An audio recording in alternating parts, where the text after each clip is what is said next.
A very warm welcome in to the National Basketball Performance Centre here up in Manchester. It is the biggest weekend of the Basketball England calendar, the NBL playoff finals. 5 games, 2 days, championships to be decided and seasons and legacies to be defined.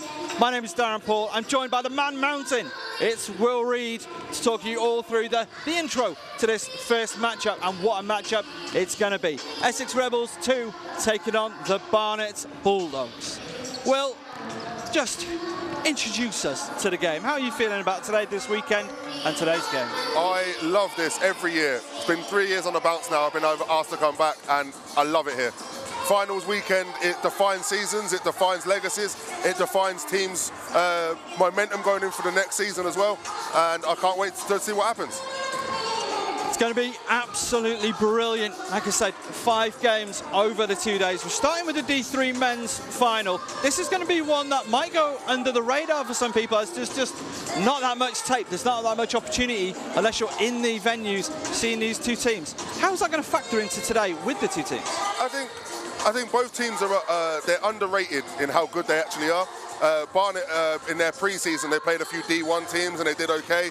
Throughout the season, they had a decent cup run as well. Essex, a team that's gone undefeated in Bucks as well as National League as well, so they're a really strong outfit. I know they're a second team, but they're a really strong outfit, so I'm excited to see what happens today. Yeah, I think calling it a good cup run is slightly underselling how good it was. They made it to the 5th round. They fell to TVC. Sorry, this is the Barnet Bulldogs we're talking about. They made it all the way to the 5th round. They did fall to TVC, but that is a top caliber D1 team, 116 to 100. How's that going to help them coming into today? Well, when you've got guys like Chuck Duru that's in the team, he's the player coach. He's been there, he's done it, he's got the T-shirt. He's been around top-level basketball in this country for many, many years, so he knows what it's like to be here. He'll be telling these guys, relax, just play the game.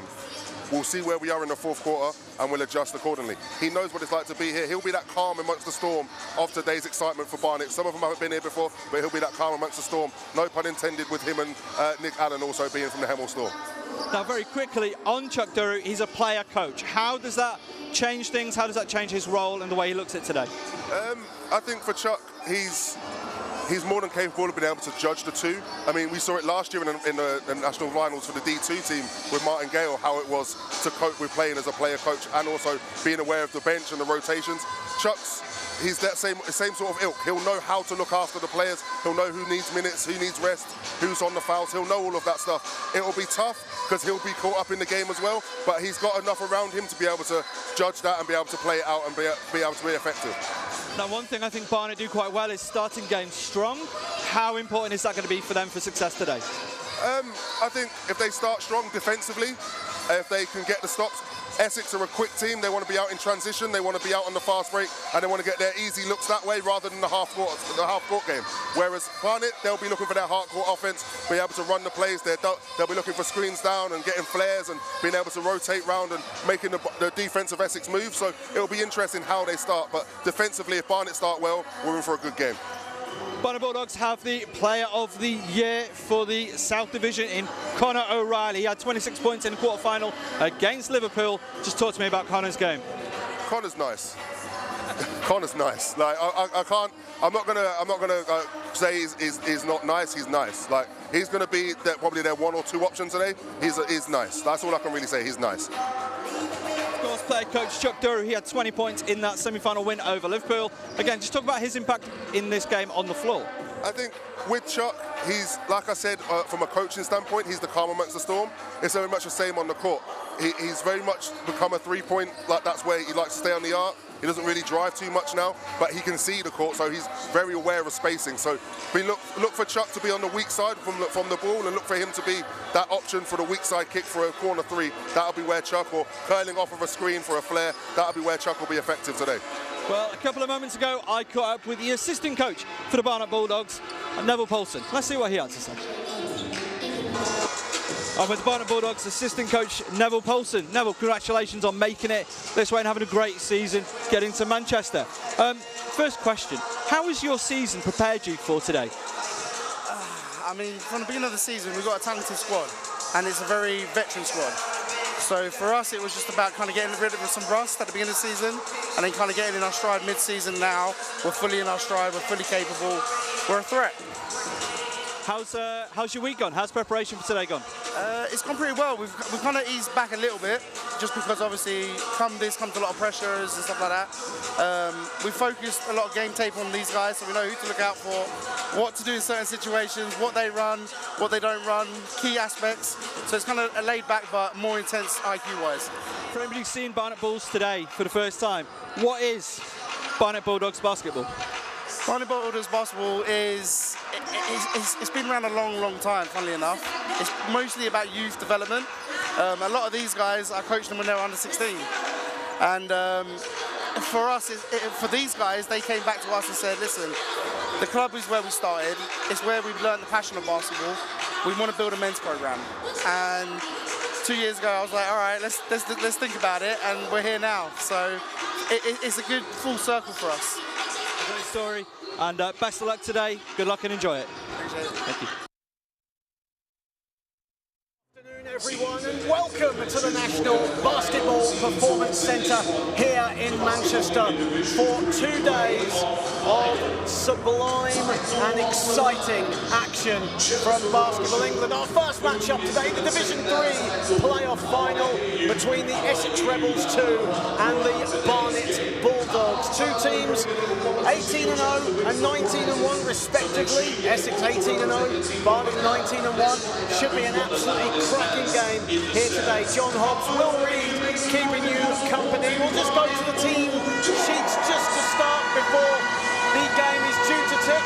We will start with the Barnet Bulldogs, and Will, a strong team. Chuck Duru, obviously player coach, very well known around the Division 1 circle, but a lot of talent on that Barnet team, as you can see.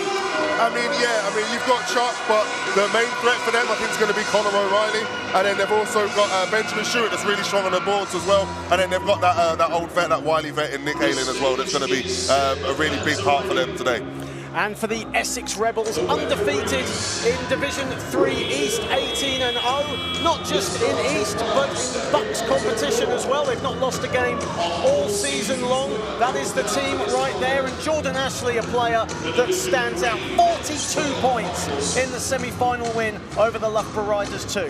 Yeah, I mean, he is a walking bucket, is the only way I can really describe him. He's a walking bucket. He not only dropped that, but he dropped 60 points this season during the Bucks as well. So he is a go-to scorer for them, and he probably is going to be the main threat in the half-court. They like to push the ball, Essex, so it's going to be interesting. Half-court offense from Barnet and a full-court kind of out and running offense from the Essex Rebels.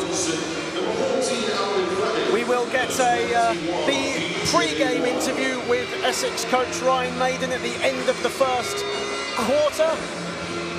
Just in case you are wondering, the starting fives for the two teams, starting with the Essex Rebels: Adam Maiden, Jordan Ashley, Fred Wilson, Alvin Fleming and DJ Wall. And for the Barnet Bulldogs, player coach Chuck Duru, Conor O'Reilly, Nick Allen, Ben Stewart and Prince Latte. And the opening possession of the game goes to the Rebels. Here is Maiden. Ashley. Ashley gets the ball back and drives straight to the hoop. Wall driving, and he'll get the first chance for the points on the line from the free throw line. Yeah, Chuck he's asking the question of where was the foul, but I think what he's got to understand is Conor came over on the help there and was a little bit slow, so it's automatic straight to the line. DJ Wall, a product of the Islington Panthers, joined the University of Essex as an undergrad, and a really athletic talent, no fear in driving to the hoop, and one to watch here today. 5 games across 2 days. Of course, following on from this, it'll be the Division 2 women's final, and then we'll have the Division 2 men to wrap up day 1. As Barnet get their first possession of the game, it's in the hands of Allen. Driving along the baseline, here is Duru. Duru with a 3, money. Saw that coming a mile away. Saw that coming a mile away. As soon as that ball was in his hand, he was letting that go. Chuck Duru at 20 points in the semi-final win against Liverpool, 97-78. And certainly a veteran of the big game situations. As a 3 at the other end from O'Reilly, excuse me, from Maiden. What's really interesting so far is you can see Essex are already, they're meeting Barnet at a half court already, so they're trying to pressurise before they even get into their half court offence. As Allen misses the 3 and inside, and a chance for 2 shots at the line for O'Reilly. And one player that we have mentioned, Connor O'Reilly, 18 points against Liverpool in the semi-final, and another player that can really put up big numbers when needed. I mean, I was speaking to Chuck in the week just to get some more information about the team, and Chuck was saying that Connor averages 3 dunks a game. He's kind of their steady go-to guy when they need a bucket, just when they're having a bit of a bad stretch. So Connor's going to be it's going to be interesting today to see how Connor deals with the pressure, but also answers that call when he's called upon. So you see already he's a tough offensive board, and he's upset that he didn't make the shot. So you see what he's going to do for the rest of the game. As Connor O'Reilly goes to the foul line and makes the first.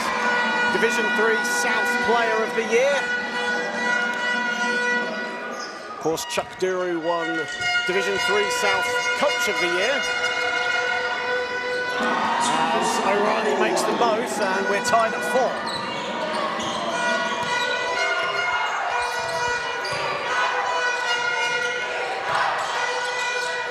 Essex spread the ball around nicely with the steal. O'Reilly in transition, lays it up and in. Essex on that offense looked really predictable. You could see exactly where it was going, and Nick was right there ready to. Connor was right there ready to take the ball on the steal. Nearly another steal there as well as Essex go the other way. That's a tough layup and a finish from Fleming. Tough finish that was. Alvin Fleming with his first bucket of the day. Duru running into a wall, but he puts it in anyway. Chuck's asking for fouls, he's asking for fouls, but he needs to keep playing the game. 7 years of NBL 1 experience, Chuck Duru. Former Hemel Storm and Reading Rockets guard. Of course, those 2 teams will be in the Division 1 final, and the finish from Wall at the other end. Amazing, I saw that coming up, by the way. That cut was beautiful. 2-handed stuff. As said, we mentioned DJ Wall's athleticism on full display there. And at the other end, the miss there from Prince Latte, another player with Division 1 experience. And here come Essex in transition, and another finish, this time from Ashley. Jordan Ashley, a former Essex Blade junior, and of course 42 points in the semi-final win over the Loughborough Riders II. O'Reilly driving at Wall, kicks it out. Duru for 3, short. Battle for the loose ball, and it's won by Nick Allen, but his pass is wayward, and away come the Rebels in transition. Oh, travel. And that'll be, I think, either a foul or a travel. Barnet won a travel, and the referees are just going to discuss this.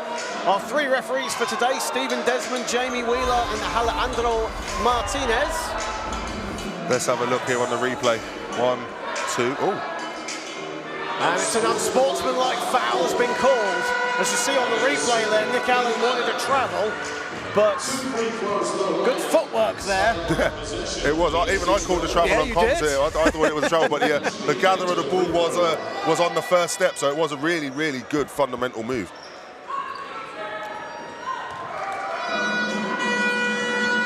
As Jordan Ashley goes to the line and strings the first. Now moves on to 3. There's some of the crowd in attendance today. A few Barnet Bulldog supporters making a lot of noise. Here, of course, club was founded in 1995 by the Paulson family and the assistant coach Neville on the sidelines today, and a thriving junior academy, first season as a senior team, and look where they are, Division 3 playoff final, a great achievement for them as Ashley has the ball, crowded by 3 Barnet defenders. Wall with the rebound, misses the layup on the follow, and Wall gets it back, another miss inside. That's 2 misses in quick succession. Maiden a 3, that's short. And away come Barnet. The action is fast and furious here. As O'Reilly goes inside, that's a wild layup attempt, and Essex get the ball back. He got away with the push-off as well. He had the old chicken wing out. We all do it as hoopers, but as he embraced the contact, he got a chicken wing out and then was off balance for that finish. So the one thing that's interesting to me at the moment is when Essex get out in transition, it's a mismatch. It's 2-on-1, or it's 3-on-1, or it's 4-on-2. Barnet need to get themselves back, otherwise Essex are going to run away with this if they don't start working on their transition defence. Essex unbeaten all year long, both in Division 3 East and in Bucks.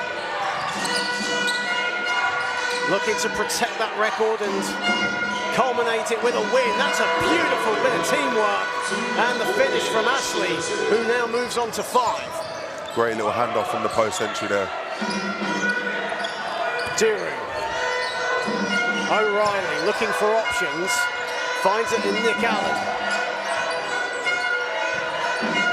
Latte driving to the hoop. Goes for the pull-up jumper. Doesn't get the friendly roll. Nice rebound from Benji Stewart. He wanted a foul. And away come the Rebels with Adam Maiden. Wide open in the corner, a 3 for Fred Wilson. Great option there. Great option, great finish. Fred Wilson, born in Brighton, had a brief spell with the Worthing Thunder in Division 1. Third-year student at the University of Essex, and that's a foul. It was a foul, but that was a little bit of an exaggeration, if we're being kind. A little bit of an exaggeration. Something you've never done in your playing day, have you? Never in my life. Never in my life would I do something like that. I don't argue with refs or flop. Here is Duru, Latte. Prince Latte's got a little bit of room, decides to drive inside. The up and under inside is Connor O'Reilly, and he'll go to the foul line. I think Essex needs to address the baseline. There's a couple of times now the weak side dunker spot's been wide open for Barnet, and that baseline drop-off pass is there, and Essex needs to talk about that, and I think maybe that's what they're talking about now. Number 9, Tony Mendes. As Tony Atienda Mendes comes into the game for the first time, alongside Ethan Radcliffe. Ethan Radcliffe, a former Milton Keynes Breakers junior. And Mendes, a first-year student at the University of Essex, check-in as O'Reilly makes the first. And Connor O'Reilly spent last season with the Loughborough Riders in Division 1, actually named the Coach's Player of the Year for the Bucks team as well, and just such a hard-working talent. Yeah, I mean, O'Reilly, anyone that comes out of Loughborough's always got that kind of mentality to them. So, I mean, this year, Loughborough's D3 team, again, had a really successful season. So it just speaks a lot to that programme, especially there with the foul just being called. Referee Alejandro Martinez in good position there to call the foul. And already a third team foul for the Bulldogs. Both teams now flirting with foul trouble early on. 4:47 remaining in the first. Rebels up by 5 as Chuck Duru will head to the bench, and coming in for the first time today, the number 21 Delano. Well, actually, excuse me, that's the number 28 Kelvin Akinmoyo. As the pass from Wall is wayward, and away comes Barnet, but a foul has been called very quickly as Barnet were looking to break in transition. Smart foul, in my opinion. You stop the transition, you get back, and you work in the half court. Kelvin Akinmoyo seeing his first minutes of today. O'Reilly, Latte, here is Akinmoyo, looking for help. Finds it in Deswara. Deswara with 6 on the shot clock. O'Reilly a 3, that's way off. Good defense there from the Rebels, bit of a scrappy offense from Barnet. Inside it's going to DJ Ward, but another turnover. And away come the Bulldogs, and the finish from Deswara, or from Ben Stewart.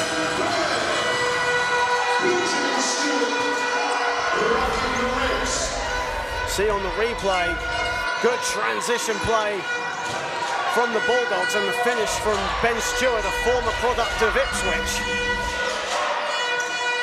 And the pass at the other end, too hot to handle for Tony Idieta Mendes. I was just watching there, and that defensive set there for Barnet, and Connor is demanding everyone works. Everyone works on the defensive end. He's sitting in the corner now, just catching a breath, but he seems to be the vocal point on offense and defense for them. Jumper from the elbow is no good from Deswaro, and away come the Rebels. And Deswaro with what I thought was good defense, but the referee's in total disagreement, and a foul has been called. So both teams, again, flirting with team fouls early on as Nick Allen and Bintan Delano come in. I mean, I just saw there with DJ, he tried to go full court. I think he saw the highlights and the video packages for him there in that point. But I felt that he lost the ball. But again, the coach Ryan is just saying to him, calm down, relax. Let's just play our game. Derek Ogiakor also into the game for the Rebels. Here is Ashley. Ashley nearly got it stolen by Latte, and Latte gets it off him. And now in transition, Latte the finish. Great defense.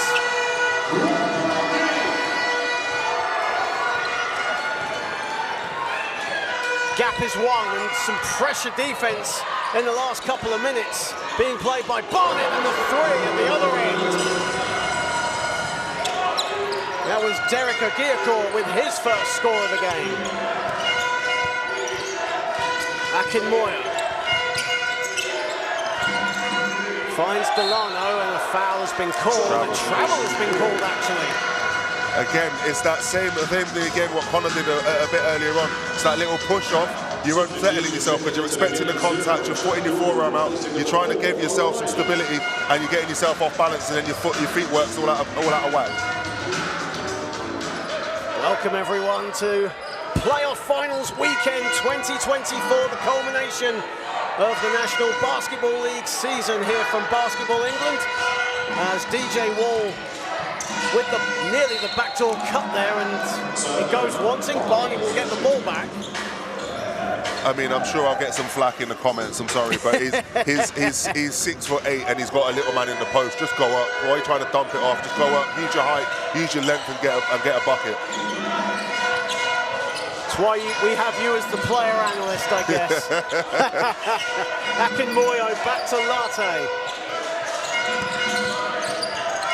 Latte finding a bit of room inside, kicks it out. Duro a three. Great find. Amazing find out of a bad situation. He made that pass there. Nice little bit of handles as well. Latte and Duro, former Leopards teammates, linking up there. And Duro the finish.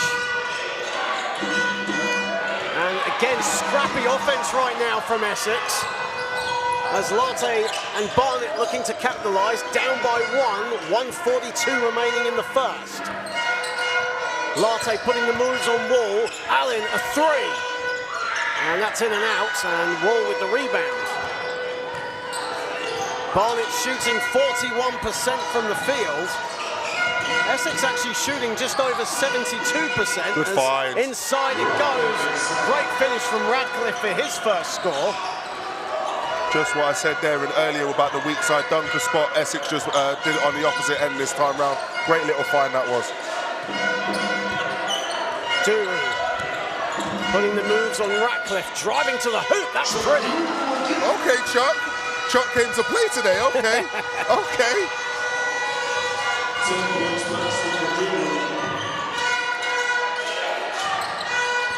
Ashley, final minute of the first. Ashley nearly had it stolen by Latte, but referee decided he got more player than the ball. Oh, as a player, that's a But the letters of the law, I understand it. But yeah, as a player, you're a bit peeved by that one. Stephen Desmond, a veteran official, with the call, as Jordan Ashley goes to the line, and of course 42 points as we mentioned, but also as you mentioned at the top, 60 points in a Bucks game this season. That's a guy that knows how to score. Exactly that. And he's got 6 points now. 6 points now for the quarter. So he's slowly, if he does 6 points a game, he'll be hitting over 20 points. So he's on course for a decent game so far. Very balanced scoring effort so far from both teams, actually, which is great to see, as Duru has it off the feed from Allen, nearly had it stolen by Wall. Latte, and Barnet will keep possession with 33.7 remaining and 10 on the shot clock. Latte needs to be aware that he had 3 Essex players all round him. He needs to just see where his options are and see where the free man is and make the right pass and not trying to dribble through 3 players. 7 to shoot for Barnet. Here is Nick Allen. Chuck Duru. Shot clock winding down. Duru's got a dance here. Goes inside, blocks, but a whistle has gone. And it's a shot clock violation, so Chuck Duru's shot would never have counted either. Yeah, I mean, when you've got 6'8" wingspan like that in front of you, and the size that Chuck is, I mean, he is getting on in years, so he's not as athletic as he used to be, but yeah, that was a clean block. Good defense there from Derek Agiakor. As we enter the final seconds of the first, here is Wall putting the moves on Akinmoyo, and Akinmoyo with his hand all over him. Goes back to what I said earlier, he tried to do the dump-off pass, he's got the mismatch, just go to work, he's gone to work there, he's going to the line. I am right sometimes. Essex leading by 2 and shooting 80% from the field so far, 8 for 10. But 3 for 6 from the foul line. That's where their Achilles heel is at the moment. As DJ Wall heads to the line again, 3rd and 4th trip for him, and he makes the first. He's impressed me so far. He's athletic, he's got a good IQ for the game, he knows where he needs to be, and he's got a soft touch for his free throws as well, which you don't see very often with tall, lanky players. 4-point lead for Essex, 10 seconds. Enough time for Barnet to get the ball up and get a shot up. Here is Latte. I think look for a weak side kick or a... Chuck wants it, Chuck gets it, and the shot clock and game clock had wound down before Chuck even released the ball, and that ends the first quarter. And you can tell the frustration on Chuck Duru's face. He wanted that ball a bit earlier, and that ends the first quarter. Essex Rebels 2 lead the Barnet Bulldogs 24-20 in a very even first quarter. Chuck Duru leading all scorers with 10 points, and Jordan Ashley leading the way with 6. So before the game today, we caught up. Oh no, we didn't catch up with the players. We're going to keep talking. Excuse me, my apologies. As Chuck, it's been an entertaining first quarter, hasn't it? Yeah, it's been back and forth. It's nice. It's at 24-20. It's a decent start to the game. It's allowed for the crowd to get into it. It's allowed for us to get into the game and the audience at home to start enjoying the game. We always like close games in the finals. Chuck's doing what Chuck does. If Chuck didn't have 10 or 8 or 6 at the end of the first quarter, I'd be surprised. So he's got his shots. He's been selective with his shots and he's made the right shots at the right time. I think Nick's been quiet. I think Connor's also been quiet. I mean, they both come out. I think Latte, if he needs to be a bit more effective in what he's doing as the point guard. He's done a couple of things like that still. We just see there on the TV, on the screen now. But they need to be a bit more together and a bit more with their ability to be able to push the ball. They need to talk a bit more, and hopefully we'll see now with Nick and Connor out there, with Chuck, we'll see if there's a bit more with the older generation, if they can just relax. So this is game 1 of 5 over the next 2 days. I will get my words out eventually. Of course, following on from this, it's the WNBL 2 final between the Sheffield Hatters 2 and Cobham. And then, of course, the Div 2 final culminating Dame 1 as the MK Breakers take on the Solent Kestrels. And then, of course, tomorrow, Ipswich against Kohler in the WNBL 1 final, followed by Hemel and Reading in the Div 1 playoff final. Should be an entertaining 2 days of action, and it's the Div 3 final that is kicking us off here today, and Essex leading by 4 early doors in the second period. John Hobbs, Will Reed keeping you company. Of course, Darren Paul is our presenter today. And there's something about National Finals weekend that is just absolutely magical. It's one of the best weekends in the British basketball calendar, isn't it? I love this weekend. You get to see a who's who. You see people you haven't seen all year round, unless you play them in the league or a cup game. It's always nice to see everyone as well, all the staff that work for BE. It's great to see everyone, all the refs. You get to catch up with everyone and see how everyone's been and check on everyone's family. It's a great weekend. And so far we've had a great game to start the weekend off. Absolutely, and this has been an exciting first quarter. Here is Wilson. And we see as well, Barnet have gone into a zone to try and address some things. We'll see how that affects them for the rest of the game. And Jordan Ashley didn't care about the zone. He drove straight to the hoop, found some room and got the score. And it's a 5-point lead for the Rebels. O'Reilly driving, nice pass inside, but the finish was lacking there from Benji Stewart. Here is Ashley driving to the hoop, puts it up, goes to the line. Yeah, Connor's not happy about the call, but he's leaning in. He's saying he's straight up. He's slightly forward as he's jumped. He's gone slightly forward. Ashley's gone into him, but he's gone slightly forward. You'll see it on the replay as it comes through. You see he just goes slightly forward, and that's where the contact is, and that's where the foul is on the ref. So as much as he can complain, that's his second foul, I believe, as well. Yeah, 2 fouls now on O'Reilly, the Division 3 South Player of the Year. As Jordan Ashley heads to the line and misses both.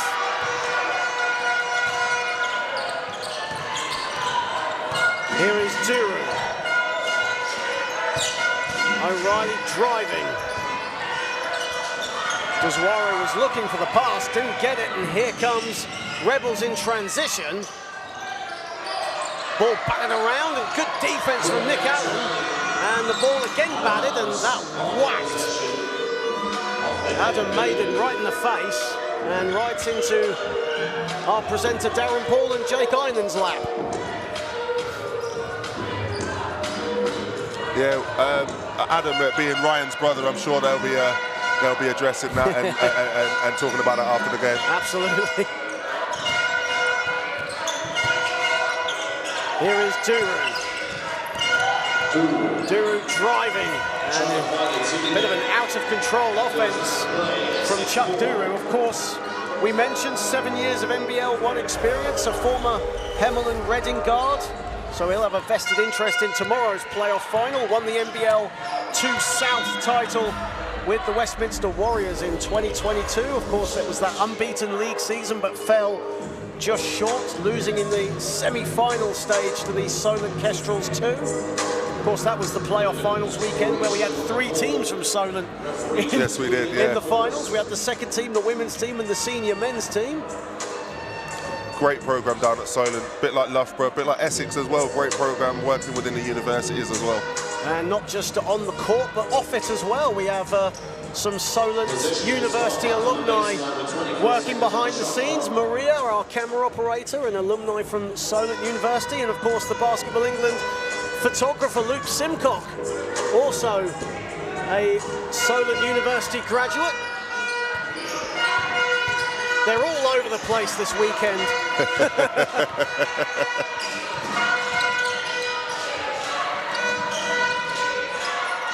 Wilson.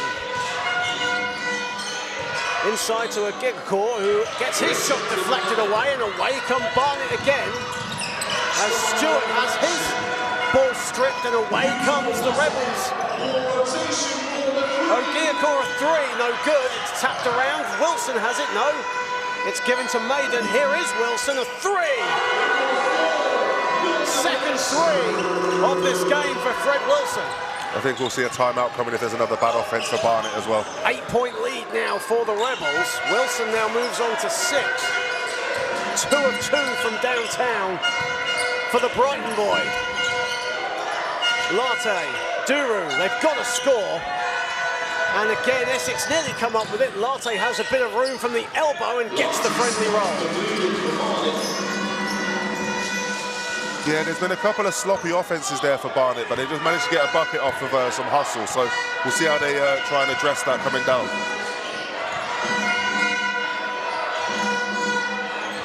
Maiden nearly lost it, but still has it. Putting the moves on Allen. Ogiacourt inside, wild layup attempt. Barnet just need to play the game at their pace right now and try and get some offense flowing. That's not going to help.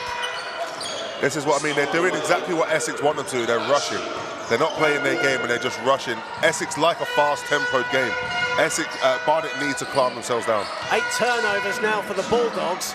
Inside and the finish by Mendes. And a timeout has been called by the Barnet Bulldogs. And the Essex Rebels have an 8-point lead and a good spell this from the Rebels. Yeah, I mean, they're doing exactly what I said. They're pushing the ball, they're getting out in transition. They're doing exactly what they want. Barnet just looked a little bit dishevelled. They look like they've just been on a night out and they're just trying to figure out how to play the game again. They had a great first quarter and they've gone away from that, and now they'll get back together and they'll relax and then they'll get that sorted. So we are here at the National Basketball Performance Centre in Manchester. A warm hello to you on the YouTube channel. Don't forget to like, share and subscribe. Get some comments in. Let's get some good debate going on who you're watching, who you're supporting, if there's a player you're interested in. And it's going to be a fantastic weekend, no doubt about it. This is game 1 of 5 across 2 days. John Hobbs and Will Reed keeping you company here today. And it's been a tough start to the second quarter for Barnet. It's been very out of control. Essex getting into their spots, getting the right shots, but Barnet right now just not in their rhythm. Yeah, they're not in rhythm. I mean, they've had a few little dump-offs near the basket and not missed the easy little bunnies, as we call them, but I think they'll settle now. They'll get into a half-court game. They've made a substitution. Let's see how that affects them going forward in the next couple of minutes. Great to have former Essex player Harry Harwood on the live chat. Obviously loving your comments on Barnet being on a night out the night before. I'm sure they were. And here is Nick Allen. Of course, Allen, a former Hemel player for 9 seasons, both junior and senior level, now in his first season with Barnet. As the shot clock wound down, in fact, it'll be a shot clock violation. And you could see the frustration there on Chuck Duru's face as Sean Deswaro did have a bit of a lane to actually take the shot there as the shot clock was going, but decided to kick it out, and obviously a shot clock violation and another turnover for Barnet. Yeah, it looks like there's nerves for some of these players on the Barnet side. They look like they're not sure whether or not they want to shoot. They're dribbling the air out of the basketball as well. And inside wall the finish. Everything is going Essex's way right now. O'Reilly. And foul called as Deswaro was going to the hoop. That's a first foul on Adam Maiden. And second team foul for the Rebels.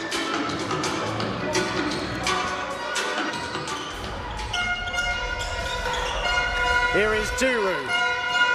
Allen. Deswaro to Duru. Duru a 3, that's no good. And here is DJ Wall. Looking for Wilson, was looking for the 3 on the catch and shoot, lost the ball, finds Mendes who puts up a 3 and he puts it in. He wasn't even sure if that was gonna go in. But right now, everything is going Essex's way. When it's your day, it's your day. When it's your day, it's your day. And that's tough move. Good foul there. As O'Reilly was going to the hoop. And O'Reilly will go to the line, and a chance for some much needed scores right now for the Barnet Bulldogs. Right now, Essex have outscored Barnet 12-3 in this second quarter. O'Reilly going to the foul line and misses the first. Yeah, I mean, you look at Conor O'Reilly, right? He's got 6 points. He's 1 for 2, 1 from 1 from. He's not hit a 3-point, but he's got to the line 4 of 4 until he's just missed those 2 free throws. Yeah, 4 of 6 now. But that was his first shot in 5 minutes since he's been on the court. So that just tells you how Essex have zoned in on him. Ashley a 3, that's short. O'Reilly comes up with it. And here is O'Reilly, head of steam, straight to the hoop, lays it in. Much needed score for Barnet. See what happens, you get him the ball and he puts it in the basket. They've gone away from him and then they've struggled offensively. Bit of a mismatch here, Wall backing down O'Reilly. O'Reilly's trying to stand his ground. Maiden a 3, splash. Everything going Essex's way right now. 66% from the field for Ryan Maiden's team. Allen, that's a risky pass and it finds Wilson. 2 on 2, it's now 3 on 2, and Wilson fouled by Nick Allen. That's a frustration foul for Nick as well. He's done that out of frustration. He's annoyed that he's turned the ball over and then he's gone and made that foul. It's the right call to make, no unsportsmanlike, but it's a frustration foul for him. And Fred Wilson going to the line, as mentioned, a third-year student at the University of Essex.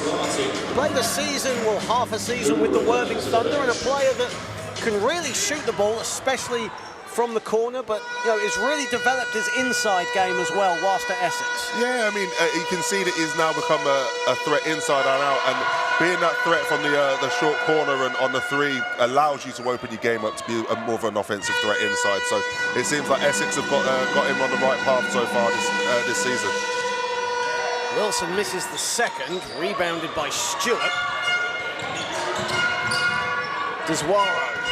Latte sets his feet, puts it up, no good, and Mendez the rebound. Mendez's rebounds at the moment are really, really good. They're timely rebounds at the moment. Great kick out. Here is Mendez on the ball, looking for Ashley, decides to go it alone, misses the layup.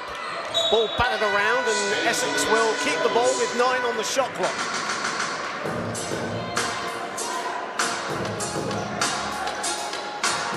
Essex leading big here with 3:56 remaining in the half. Here is Ashley, finds Wilson in his favourite spot, but misses the 3. That's his first miss from downtown. Here is Deswaro. Finds O'Reilly, driving at Wilson. Turnaround jumper, misses everything. On the follow, Stewart. Stewart for 2. Barnet needs to be careful. They're asking for fouls every single time down the floor. Inside Mendez. What a finish that was. As I was saying, Barnet needs to stop asking questions of the referees and just play. At the other end, and a block, or nearly a block, it'll be a foul called. As Ben Stewart was looking for the dunk. Oh, I don't know. I don't know about that one. I thought DJ got there. Hopefully we'll have the replay. Nearly a big sequence at both ends there. As a warning, see, I told you, a warning's gone to the Barnet bench. They need to stop asking the referees. Here's the replay as Duru just having a chat with the officials. Well, as we said, we have the benefits of replays and looking at things, a second, third time around. The referees have to call it as they see it. Yes, they do. And as someone that is on the referees during the season, I have to give them cut them a bit of slack. But what Barnet have done since they've been getting frustrated all through this quarter, they've been talking to the refs, asking the refs for fouls, asking the refs for this, asking the refs for that. Just play. Just play the game. If you play the game and play your game, you'll get back in the game. Don't ask the refs for favours. The refs are not going to do you any favours. As we see some highlights of the second quarter, and of course Essex on a hot streak. They actually made their last 5 shots before Fred Wilson missed that corner 3. But right now their hot shooting has led them to a 42-27 advantage. with 3:20 remaining, as you see Mendes with the dunk there, and that'll make Matt Guyman happy. Of course, Mendes, a former product of the Itching College and now a first-year student at the University of Essex. His younger sister actually goes to Itching College, so there's still some remnants of the Mendes family going to Itching. Of course, Mendes, a firm Essex Rebels player now. I mean, Essex have done really well with their recruitment. They've gone around all the different EABL programs and picked the litter, basically. They've taken what they wanted out of them and produced a really good program. So hats off to the Essex Rebels and Itching and all the other EABL programs. As Ben Stewart makes the first, of course, a former Ipswich player, product of Copleston, and now Barnet makes the second as well. And just for Barnet now, there's a really reckless turnover there, and Barnet get a little bit of a reprieve here and get the ball back. Unsure what Essex were thinking on that possession there. I think DJ ducked thinking that Maiden was going to be open on the other side to collect the ball, and Maiden wasn't even paying attention. Latte back into the game for the Bulldogs, and here is Deswaro, a three, that's short. Akinmoyo back into the game as well for Barnet. And here is Maiden.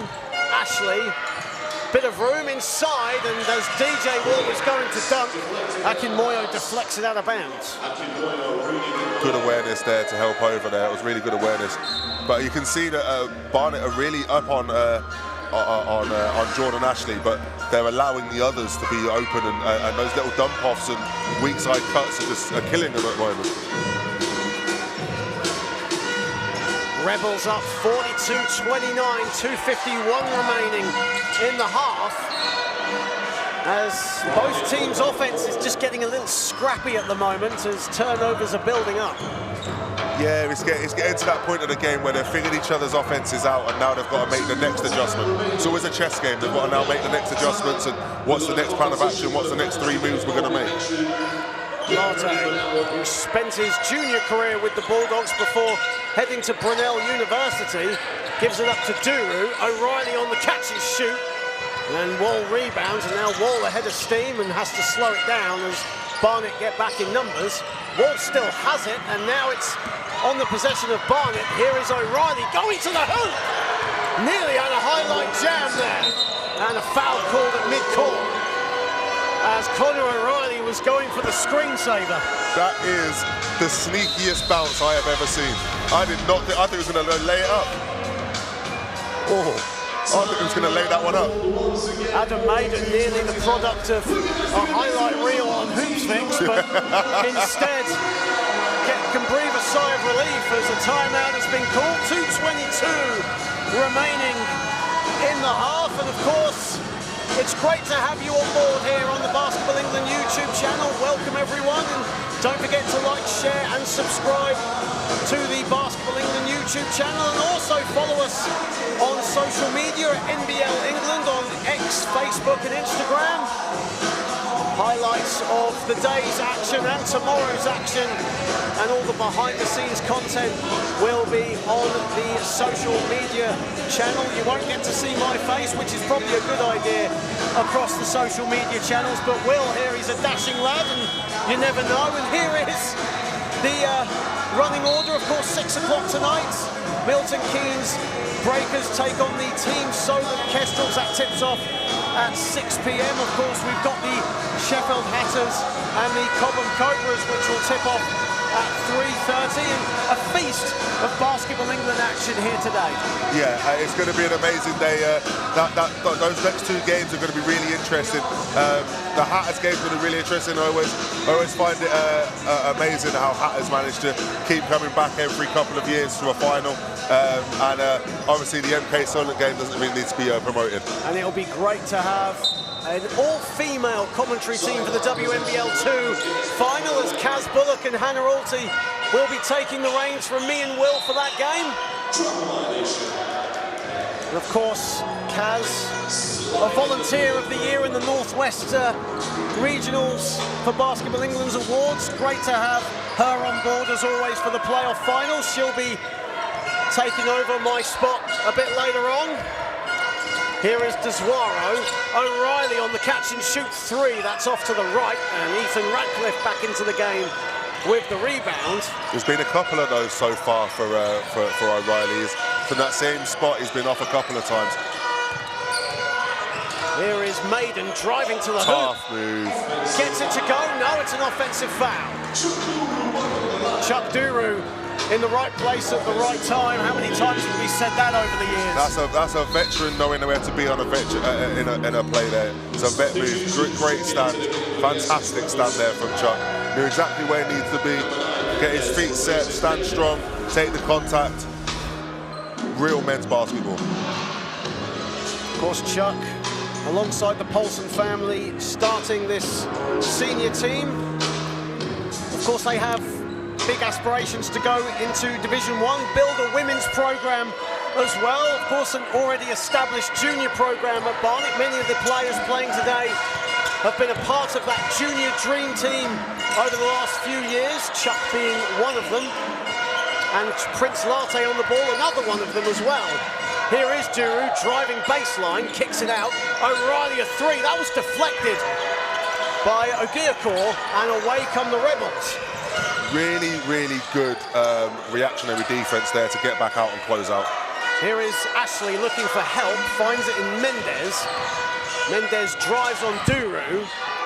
Radcliffe has it, inside it goes, and the finish from Mendez.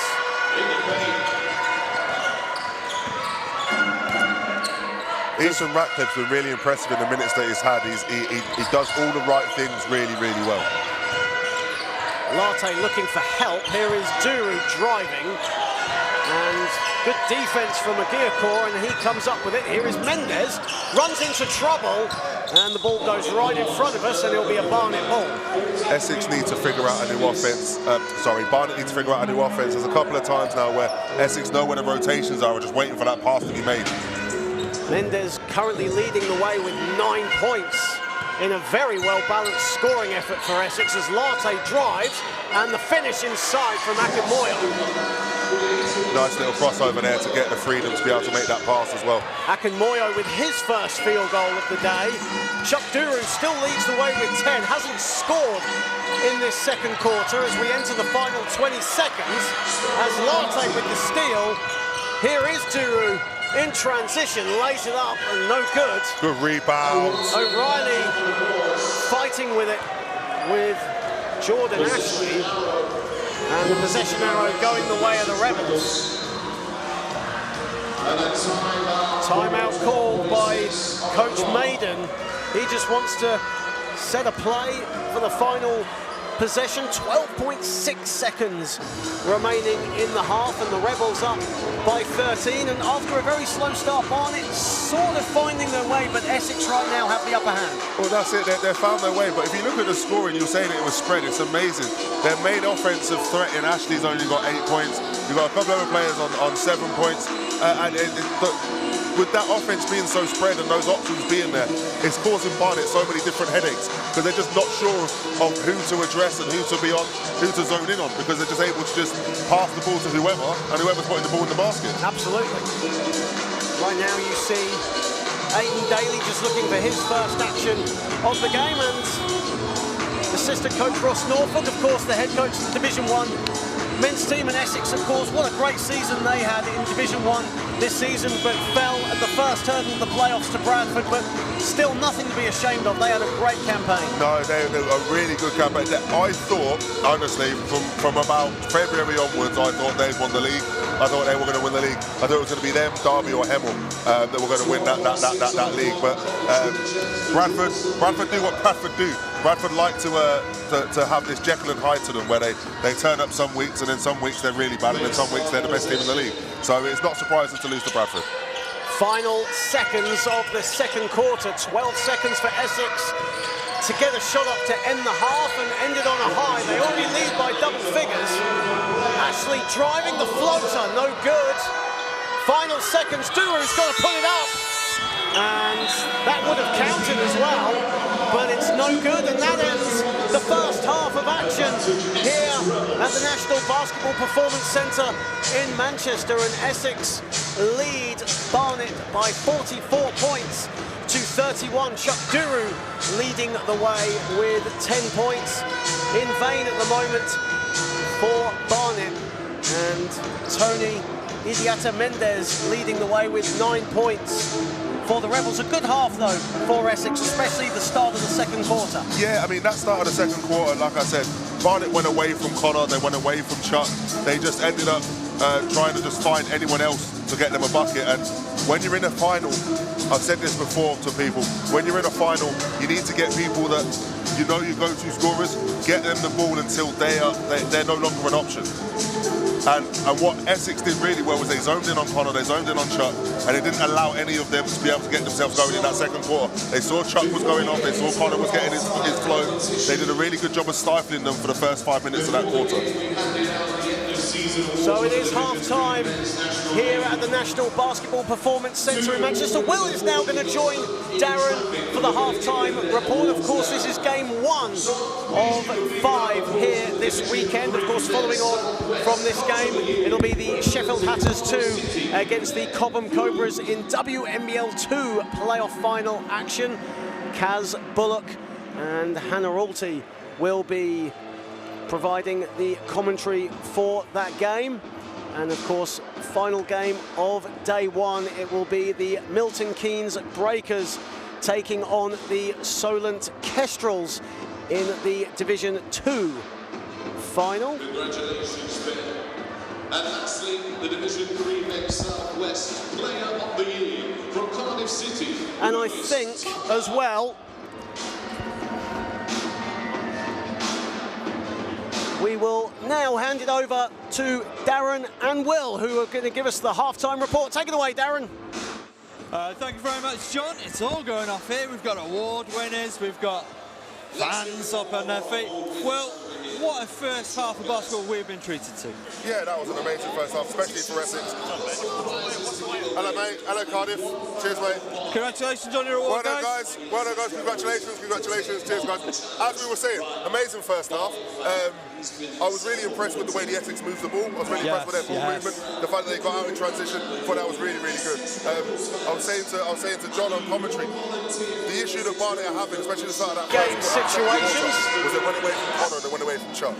And going away from those two allowed Essex to be a little bit more pragmatic on defense when it came to everyone else. They could zone in on those guys because they knew that the main threats weren't really going to get the ball. One thing that really stood out to me from that first half with Essex, and you know, we spoke to Coach before the game about it, they are so calm. They only know winning. They're calm on defense. Nothing's rushed. Nothing's hurried in any way. Like, you got Chuck Duru bearing down on you.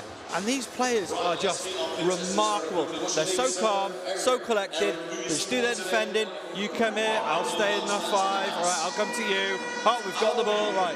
Calmly up the floor. It's tremendous to watch. Yeah, it's amazing. I mean, they like to get out in off. They like to get out in transition. They like to be able to push the ball. But when they're in that half court, they're relaxed. They chill out. They know their offense. They know what their options are. They know there's going to be, if we drive this side and we've got a flare screen coming, we know that there's the kickoff option out onto the weak side. They know what everyone's going to be. You've seen a couple of short corner threes been hit. You've seen some dump offs been made. Some nice little easy, nice concepts that Essex are running. But it helps when you train 5 days a week in your university, right? That is definitely a benefit, and do you know what? We are seeing that as well. They're so well drilled. Obviously, the coach done an amazing job.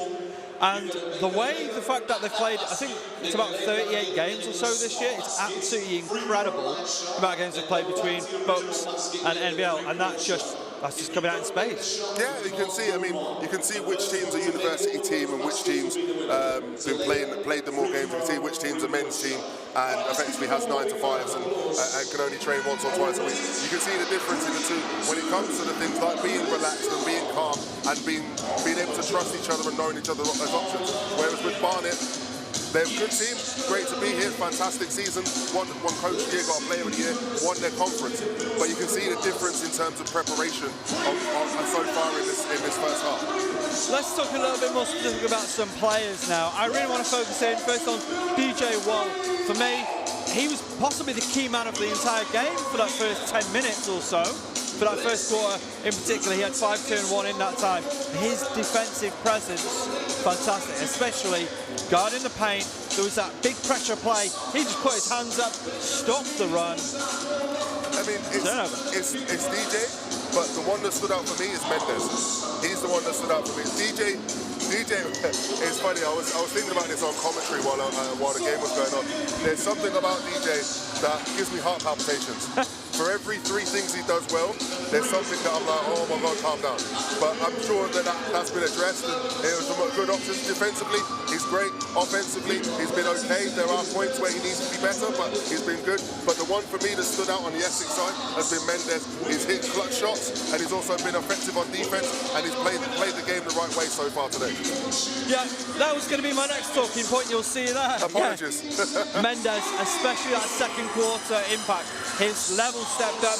He seemed to get more involved in the game, and everything good that Essex did for a little while, at least there to the end, looked like Mendes' time. Yes, it was. I mean, that second quarter, when they started to stop Chuck and stop Connor, it was through Mendes' hard work. There's a couple of bits in there where he was just disruptive on the defensive end. Same with DJ. They're both disruptors. So it's been interesting to see the adjustments been made by Essex from quarter 1 to quarter 2. You can see that it's going their way, Essex, because there was a weird-looking play where Frederick Wilson, he had the ball in his hands. He'll get the assist. It was a weird loopy pass into the hands of Mendes. Mendes just drains the 3, banks the 3 in. They look at each other like, it'll work, it'll do. I said it uncomfortable. It's going that way for them today, isn't it? I said it uncomfortable. It's your day, it's your day. There's times when things like that, when you get a bank 3 from the corner that goes in, and you're like, oh, okay, cool, fine, yeah, I'll take it. And they have shot very, very efficiently from outside. All shooting 16 of 28. From outside, they are 6 of 10. At one point, I think that was 6 of 8, maybe 6 of 9. So shooting really, really well. What is Barnet doing well? Let's start on that side. What Barnet are doing well, or what they did well in the first quarter, because we can't really talk about their second quarter because that wasn't good. Let's not talk about their second quarter. Their first quarter, what they did really well was they got out in transition, and they found the right passes. They found the right spots. They need to get back to that. Doesn't matter who it is, but get back to the right offenses and the right people getting the ball at the right time, and stop dribbling the ball as much as they are. They're dribbling the air out of the ball. They need to stop doing that as well. Chuck Duru, 10 points in the first quarter, 0 points in the second quarter. How do we get him rolling? Weak side. I said it in the pre-game. Start your offense, keep Chuck on the weak side in the corner, and then let Chuck go to work. He's either going to have his 3 or he's going to have a mismatch on a 1v1. So that's how you get Chuck going. I think we need to get Connor some more transition looks as well. Get him out in transition and get him to the rack. He's got that sneaky athleticism. I didn't think he was going to try and dunk that at one point. There was one point I thought he was going to go lay the ball up and take some contact. He went out two-handed and tried to yak it on him. So that's the two points for me. Is getting Connor the ball in transition and getting Connor and getting Chuck the right spots in the right spots for in the half court. You know me, I like my numbers. I'm just looking at the rebound battle right now. It's been edged 23-18 in the favour of the Essex Rebels. But I will say Barnet, 9 offensive rebounds. I don't think they'll be too displeased with that. No. How do you see that game developing in the paint? I mean, you look at Benji Stewart. Benji Stewart's what's kept Barnet in it with 7 rebounds. He's got 4 defensive, 4 and 3 offensive rebounds. He's been what's kept Barnet in the game so far on the rebounding end. In terms of, let's talk a little bit more about Benjamin Stewart. You know, what have you liked from his first half? What do we want to see more of? I mean, what I like about Benji is his athleticism. He's got a soft touch around the rim. I think he gets a bit hard on himself. I played against Benji a few times when he was at Ipswich. He gets down on himself if he misses an easy one, and he gets in his head a little bit. But what I saw from him is he acted the right way through the rest of it, but he needs to just relax and just play his game. And his game has been in that weak side dump spot, getting the ball on a dump off and just going up and just banging it or making a little nice layup off the glass. So Benji just needs to get back into what Benji does well, and that's rebounding and finishing around the rim. In terms of Barnet, again, just think about what we might want to see from them second half. Do they need to try and slow this game down, get a little bit more physical? They're definitely like looking physically, they may not be bigger, taller, but they're definitely a little bit broader in some areas. Slowing things down, bringing the body a bit more. Yeah, for sure. I mean, they're a half-court team. Essex are a transition team. They're a half-court team.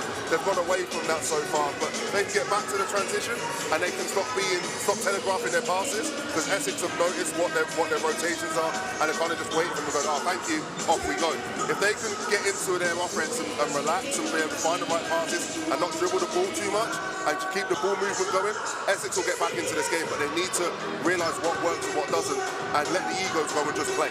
Like Essex are just playing right now. Yeah.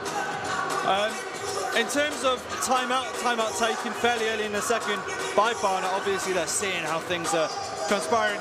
How have you felt that's changed the second half? I mean, there was a timeout, I said on commentary. If they miss another one, they're going to call a timeout. And they made a bucket, they came down, had a good defensive set, and had a really bad defensive set, offensive set again. And then they called the timeout. They made the adjustments. They brought Connor back into the game. They brought Chuck back into the game. And they made that adjustment just to be able to get themselves some easy buckets. That last 5 minutes, they were okay, but there's still improvement to be made for the Essex Rebels, for the Barnet Bulldogs.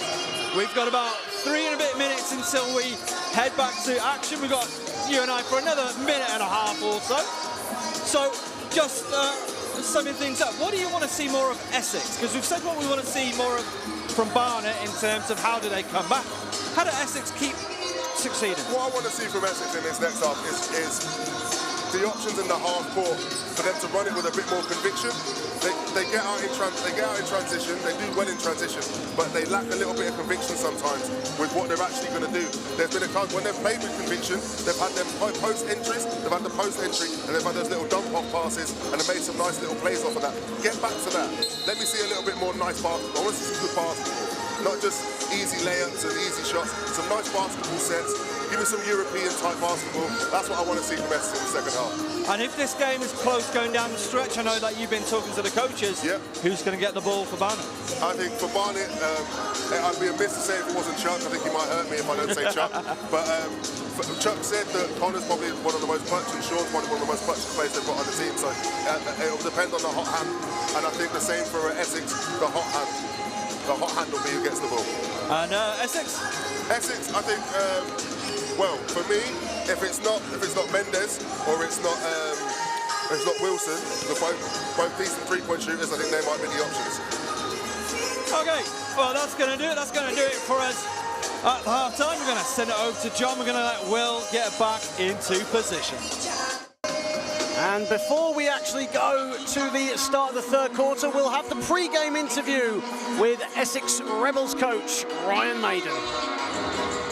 On with the Essex Rebels 2 head coach Ryan Maiden, of course, the NBL Division 3 East Coach of the Year. Firstly, congratulations on a brilliant season and making it all the way up to Manchester. So the first question is just how has the season prepared you for today? It's a lot of winning, and if we want to win today, we're going to have to call on those experiences. We've had some real tests in our regular season. 4 or 5 times we really got pushed, and we had to find different ways of winning from our normal kind of regular style, if you like. So those tests have prepared us well, and even last week against Loughborough, they came and punched us in the mouth in the third quarter, and we kind of rode that storm and found ourselves here today. How has the week gone? How's your preparation this week for the final? We were lucky to find a little bit of film on Barnet. It's quite hard in Division 3 where it's not mandatory. So we've done a scout. We know some of their personnel from years past. We kept it very, very light with not trying to get anybody injured, but we feel very, very prepared for this game. We have a plan A and a B and a C, and we'll get it done, hopefully. And finally, for people who may not be seeing, or maybe seeing you for the first time today, what is Essex Rebels basketball?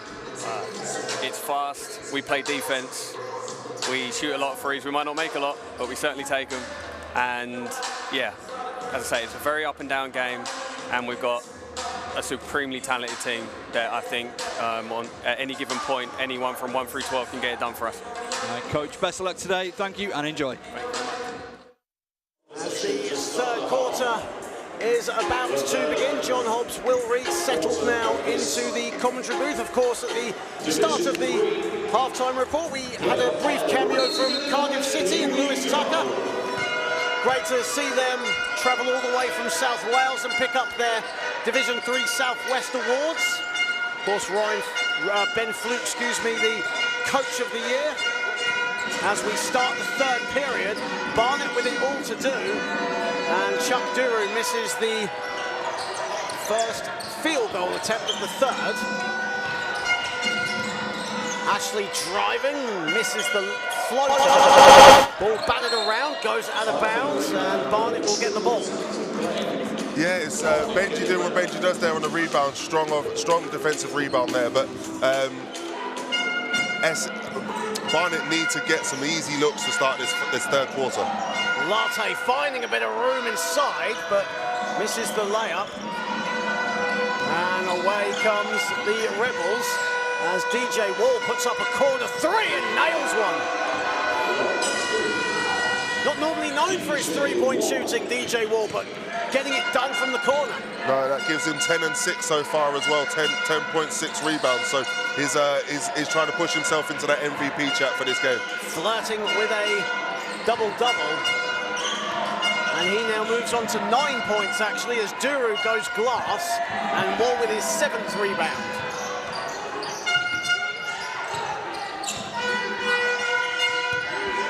Here is Wilson. Wilson puts up a three, and that's in and out. And Duru with the loose change, but Wilson comes up with the loose ball, and away come the Rebels again. Wall driving, bumping Duru, and gets it to go.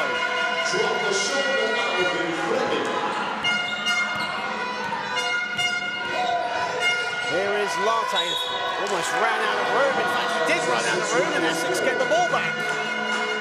Essex. Another turnover right now for Barnet. Again, they're starting the third quarter the way they started the second quarter. Essex have honed in on how Barnet are playing their game. They know exactly where they're looking to dump the ball off on the weak side dunker. They know exactly where they're going to be, and they're just too obvious right now. 13 turnovers for Barnet. Wall inside, that's too easy. And Alvin Fleming with another field goal and another timeout, an early timeout from Barnet. We're seeing a bit of a rhythm here because they did the same thing in the second period. And to start the third, 2 minutes played, and Chuck Duru has seen enough. He had to call that timeout. Essex have come out ready again, and Barnet have come out lackadaisical. Is one of the best words I can describe for them. They're telegraphing passes. Essex is seeing where they're passing the ball a mile off. They're reading where they're passing the ball. Their eyes are following where they're passing the ball. And Essex are just doing what smart basketball players do. They're just playing the passing lanes. So unless Barnet can be less predictable, I think Essex is going to run away with this game. Absolutely. And yeah, Alvin Fleming now moving on to 6 points, 3 of 3 from the field. Also has 2 assists to his name, and he's been a real spark for Essex in this game. It's been a quiet 6 points, but with the spread that Essex have, pretty much everyone who's got on the score sheet that has touched the court today, that's a good stat for him. It's what I like to call egoless basketball, and it's fantastic to watch. There's not a single ego on this Rebels team right now. Everyone's doing the right things, and they're all playing their role, and they're all playing their part. And that's great for Alvin that he's got those 6 points and he's 3 of 3. He's showing that he's efficient as a basketball player. It's really good to see. Jordan Ashley has 8 points. No Essex player on double figures so far, yet they have 50 points on the scoreboard. That just shows you what the spread is like. 7 Essex players have registered a point or more. Here is Allen. Allen looking for room. Inside, no, it's another turnover, nearly another turnover. Stewart has it, and Stewart scores. Really strong move from Benji there, really strong move to be able to recover the ball and then get to the basket. 9 points for Ben Stewart.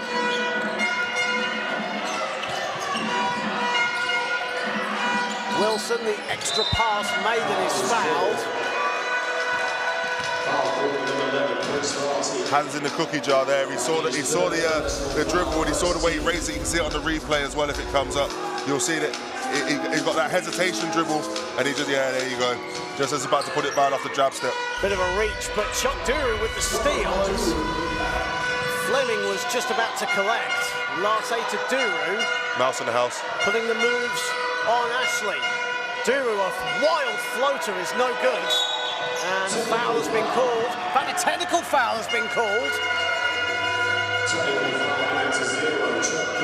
Chuck Duru with the technical foul. As he still has a chat with the officials. He thought he was fouled on the replay there with that hook. I'm sorry, as big as Chuck is and as small as he's a person that's guarding him, don't be fading away and be calling for a foul there, man. Just go through him and go to the basket. You're in the right position. Only a first foul on the Barnet player coach as Fred Wilson will take the technical free throws. As Chuck Duru having a quick chat with his assistant Neville Paulson as well. Yeah, as Wilson will go to the line. Yeah, Chuck will gather himself and he'll come back out and he'll be better when he comes back on the court. He'll take a couple of minutes now and he'll gather himself and he'll be fine. Ball moves back to its original position. 7:12 remaining in the third period, and Essex have a 17-point lead. Barnet shooting below 35% from the field in this game. Here is Wilson, finds Maiden, looking for Wall inside, and again, too easy for Essex. The principles that Essex are running, the spacing's fantastic, and it's just causing Barnet all kinds of problems because they're so spaced out. Cuts like that on the 45, cut into the basket. When you've got on the strong side, you've got the ball and a cut down for an easy layup on there. It's basic fundamental basketball, and people don't understand how good spacing actually is for a team. But Barnet needs to address that. I need to start moving their feet. Great to see everyone watching and getting involved in the comments section on the Basketball England YouTube channel. Great to have you all on board. Let us know who you're supporting, any particular player you're following today. It's great to have you on board as Allen goes inside it goes to Stewart, who blows the layup. O'Reilly at the top, money. That's who Barnet need to get going. If they can get Connor going, they can get themselves back into this game. Barnet shooting just 3 for 15 from downtown in this game. And a foul called at mid-court by Nick Allen. And that'll be Allen's third foul.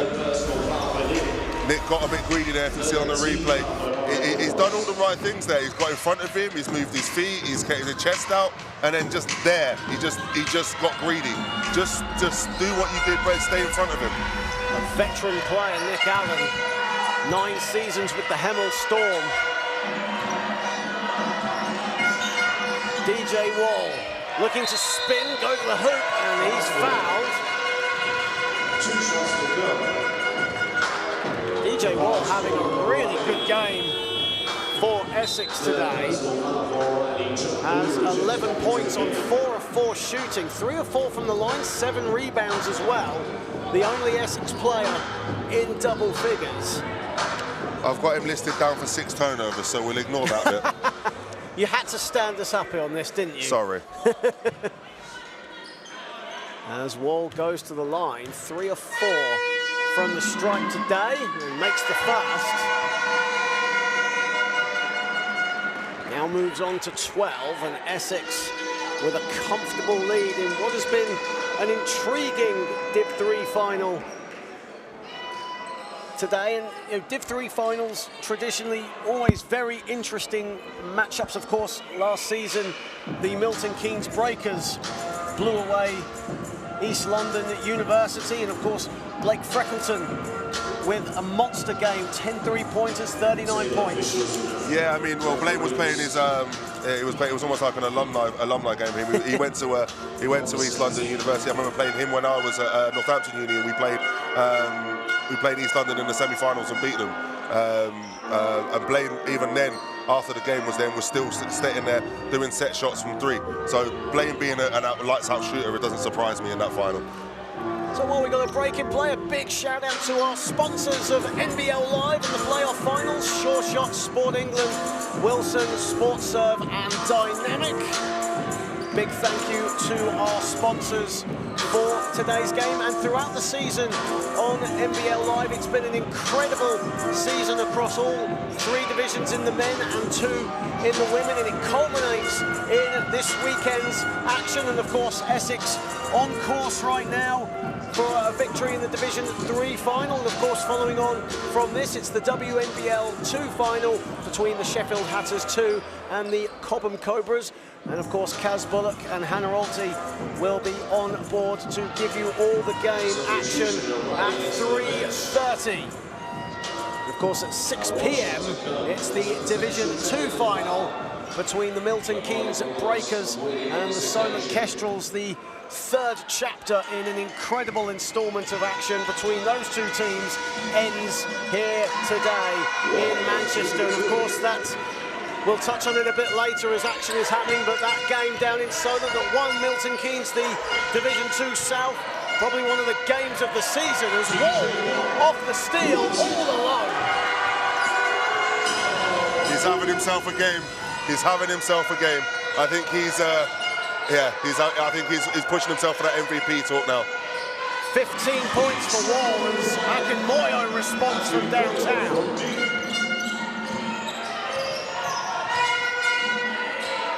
Barnet need to make this a single-digit game before the 4th quarter. Fleming looking for options, finds it in Maiden at the top, and Adam Maiden misses the 3. Of course, Adam Maiden, as we mentioned, Ryan Maiden's brother, an Essex Blades and Colchester Jammers junior. As Wall deflects the pass, a lot of passes going deflected, and another turnover for Barnet. Chuck Duru can't believe it. I think the referees are just going to have a quick chat. See, and going back to talking to the referees, yeah? Going back to talking to the referees, that decision isn't just because he thinks of deflection. What will go into that will be Chuck's consistent talking to the referees, and they'll be like, well, if it's a 50-50, it might go against Chuck. So that's a word to the wise for everyone out there. Be nice to referees. But a U-turn, the referee has given the ball back to Barnet. 9 on the shot clock for the Bulldogs. Another steal. Fleming this time steals it, and he lays it in. 21 points off turnovers for Essex here so far. Barnet they're just telegraphing passes. It's just too easy for Essex to read the pass. Akinmoyo, Deswara, Duru, 4:54 remaining in the 3rd. Good Duru, move. an easy layup. Good move.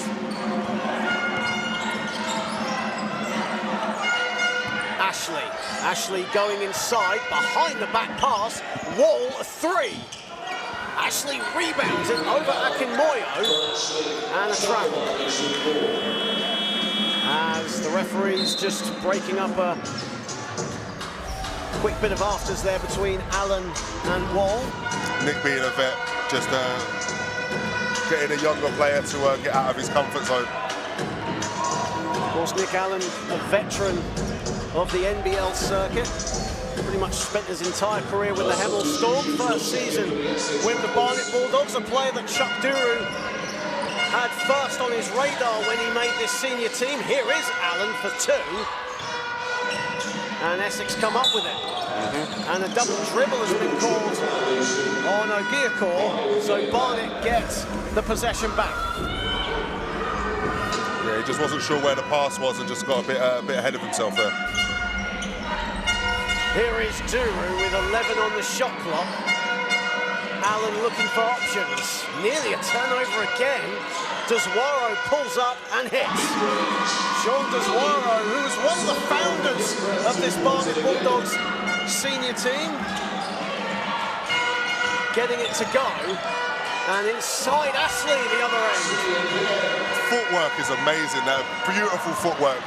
He gave himself so much space down to the basket. Deswara going for 3. In fact, that's a 2. And he misses it anyway, and away come the Rebels. As Wall with the fancy footwork Showtime. and the pass. And nearly the finish from Mendez. What a play though by DJ Wall, who's really making his case known for MVP. Yeah, he really is. It's Showtime Rebels at the moment. 17-point lead. And the Barnet Bulldogs really need to get a good spell going as Conor O'Reilly checks in and Nick Allen checks out. Of course, Barnet Bulldogs, we mentioned earlier on today a successful junior program and one of the most illustrious alumni, Ovi Soko, of course, now a British Basketball League presenter on Sky Sports and the British Basketball League. What a career he's had, not just on the court, but on TV as well. As Essex, too early for Mendes. But we speak about Barnet, but what a program Essex have got at the university over there as well. The Div 1 team thriving and the Div 3 team looking good value for a playoff title in Division 3. 18-0 in the East Division. But they're playing defense at the moment as Duru drives inside. The floater no good. It's interesting. Essex have gone into a zone, and it's just kind of stifled what what Barnet were trying to do with the pick and roll situation. So it's going to be really interesting how Barnet adjusts to that now. And another turnover for Essex, but again another turnover for Barnet. Bit of a scrappy sequence at mid-court. 2:56 remaining in the third. Duru driving at Fleming and getting it to go.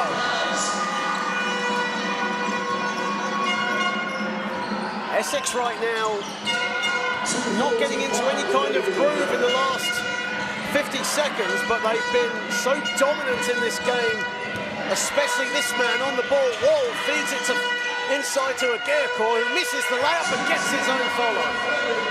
That was actually Fleming on the follow, excuse me. Yeah, it's really soft touch there to finish. But that's the hustle plays. That's Essex basketball. They like to hustle. Essex like to push the ball in transition, but defensively stifling the Barnet Bulldogs right now. Barnet currently on 15 turnovers. Essex have scored 21 points off those turnovers, and that's what's given them a big 62-45 advantage. 2:22 remaining in the third period. Barnet looking to get into some sort of rhythm. Akinmoyo a hook. Barnet shooting just 36% from the floor, but that'll do their confidence some good as we enter the final 2 minutes of the third. Yeah, I was looking at halftime. That halftime stat of 60% from three for Essex and 15.4% for Barnet was really telling. But what's going to be interesting now is Essex are going to change how they play with Fleming coming out and Wilson coming in. It's going to be really interesting to see the dynamic of that. An unsportsmanlike foul has been called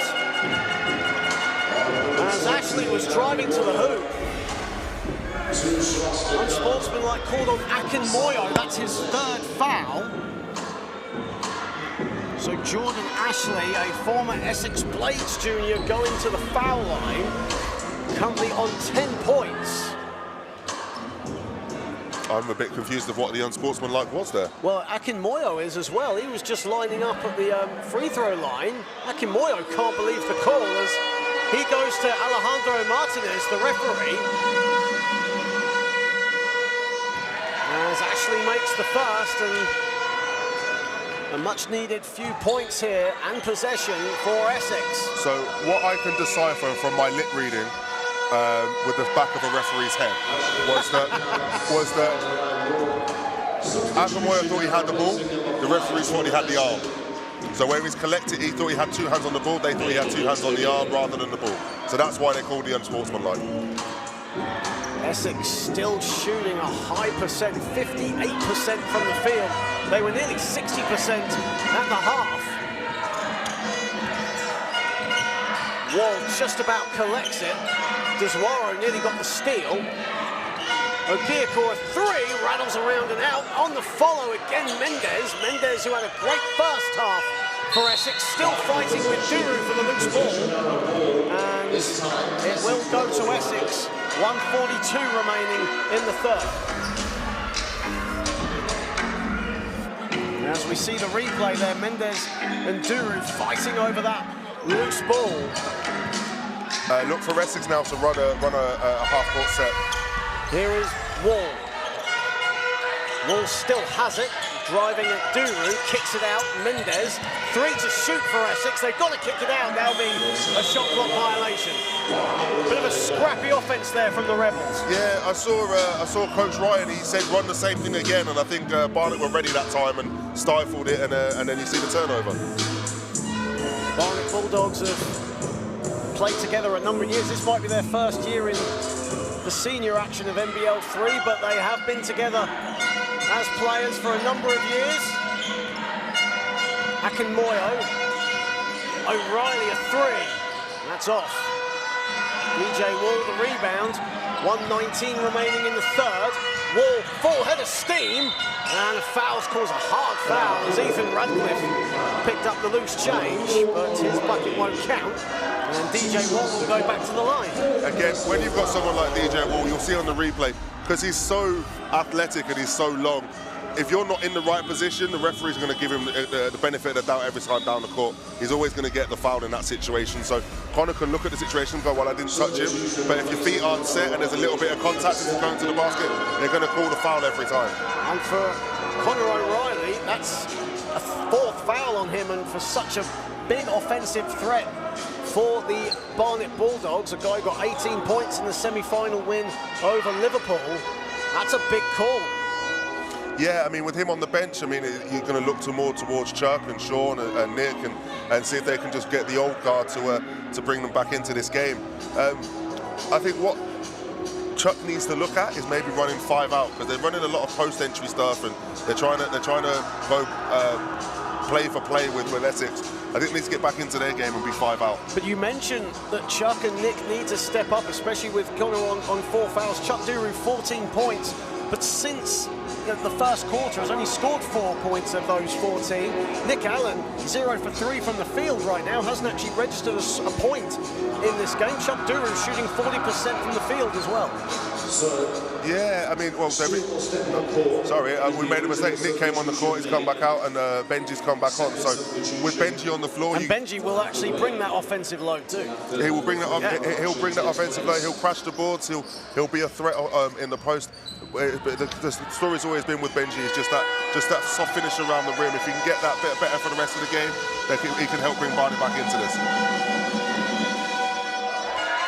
DJ Wall, 5 of 6 from the line, make that 6 of 7, as he now moves on to 16, leading all scorers in this game. What a game he has had as well. 8 rebounds to his name too, but he misses the second. And Essex a little half-court defense set as Duru has it, gets it stripped. And now Wall at the other end, it's 1 on 2. Wall, doesn't matter, he'll put it in anyway. And a little stare down on Deswara. Yeah, he did. I mean, the thing is, we're acting shocked that DJ's doing this, but DJ's also played D1 this season as well, so he's not someone that's afraid of the big moments or played in tougher games, so it's not a surprise that he's doing what he's doing right now. And shout out to the Islington Panthers, because it's a product of their programme as well, so big shout out to the Islington Panthers, who have got a men's team this season, have done really well this season themselves, and I'm really impressed with what they've been able to achieve this season. Nick Allen now coming back into the game, Ben Stewart coming out, so Ben Stewart's short cameo comes to an end. And DJ Wall takes a very deserved seat on the bench. And Fred Wilson checks back in. And Duru misses the first. And for the Barnet Bulldogs right now, 7 of 11 from the stripe. Conversely, Essex 11 of 21 from free throw line territory. So both teams really struggling at the foul line today. Both struggling, but if you can get to the line more than the other and you can still be over 50%, you're most likely going to win the game. Well, it all comes down to this anyway in the Division 3 playoff final. Last game of the season in this division as an offensive foul has been called. As Derek Aguiacourt on his second foul with that one. As you see Nick Allen course, Hemel Storm fans keeping a close eye on this one and keeping an eye on Nick Allen today, no doubt. Of course, they'll be travelling up from Hemel Hempstead today and getting ready for their final against Reading tomorrow. Deswaro putting the moves on a gear call, the extra pass inside to Duru. All kinds of pressure on him. Again, Duru wanting a foul, but knows that he's on one technical already, so doesn't want to be ejected. Wilson looking for the three, drives inside, turnaround jumper, travel. Yeah, he tried that stop and spin, and if you haven't got the footwork down and that's not your go-to, I'd move away from it. You see right here, he tries to get that stop, and then that pivot foot just moves as he's going to go up. And that ends the third period here in Manchester, and Barnet have it all to do. Essex with a comfortable 67-48 lead. They've won all three quarters so far, and that 20-11 second quarter, 12-3 start has done the damage so far. Barnet have had spells of good positive action, but just not enough at the moment. Yeah, they're just, and I think what Essex have done really, really well is they've stifled the half court for Barnet. They've allowed Barnet to bring the ball to the half court, and then once you get across that half court line, they're just playing the passing lanes, and Barnet aren't moving off the ball. They're just very stagnant and just standing still. It's all well and good having those little bits of action for the dribble handoffs and the DHO for the handoffs, or those little bit of interchanges, but if they don't mean anything, they're not going to do anything for you. So Essex have figured that out, and if Barnet can get back to something that resembles an offense, we could see it be an interesting final quarter, but right now Essex are on cruise control. Absolutely, and 23 points off 16 turnovers for Essex, another telling statistic. Also as well on the fast break, we saw a few highlights of the third quarter action. 15 points in transition for the Essex Rebels too. Yeah, and I mean, that's what I mean by playing the passing lanes. When they play the passing lanes, they've got those little tips, and you've got breakaway dunks or breakaway layups. I saw Fleming had one, DJ's had one. They're playing the pass lanes and just getting out in transition. And if they don't look after the ball, like Barnet are not at the moment, it's just going to be the same again. It's going to run in layup after layup after layup.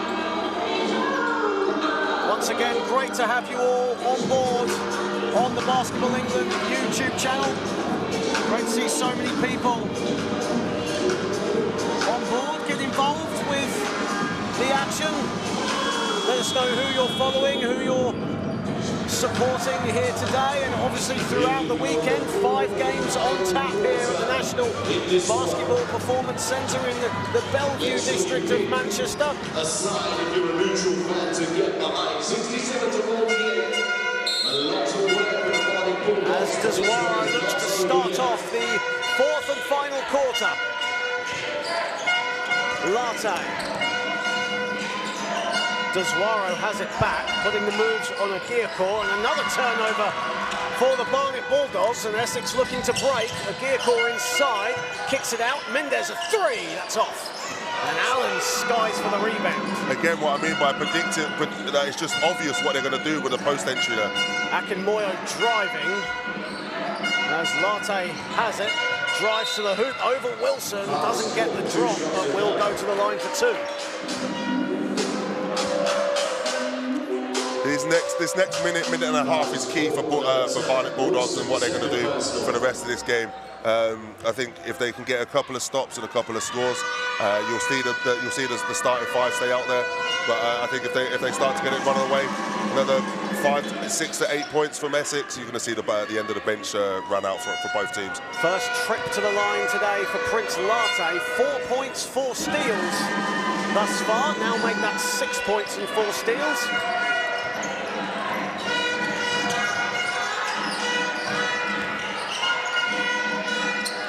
Maiden inside, and the missed dunk from Mendez. I think he hung on the rim a bit too long, otherwise that would have fallen.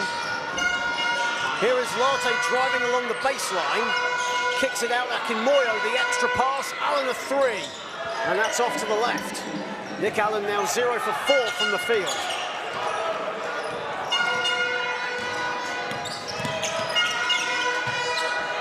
Maiden. Diacor nearly lost it. In fact, Ethan Radcliffe couldn't hang on, and instead of the backcourt violation, Barnet will just get the ball back, turnover for Essex. I'll be honest with you, I'm really, Ethan, he did well to keep his cool there. He got a smack right in the mouth as he was trying to reach for the ball. Refs didn't call it, and he kept his cool and just let the ball roll out of play.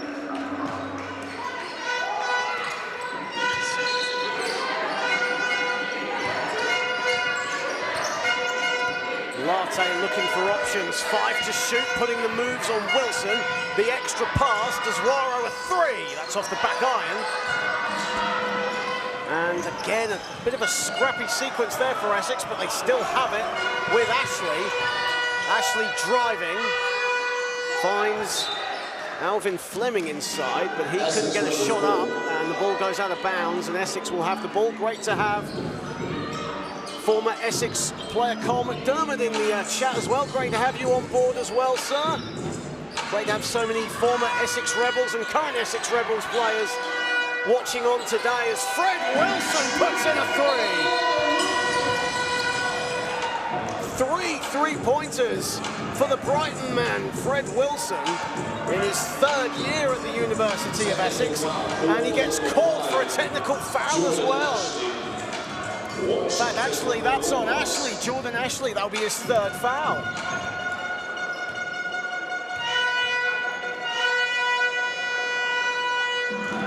As Prince Latte makes the resulting free throw, I think they wanted Fred Wilson's 3 to be an and one opportunity.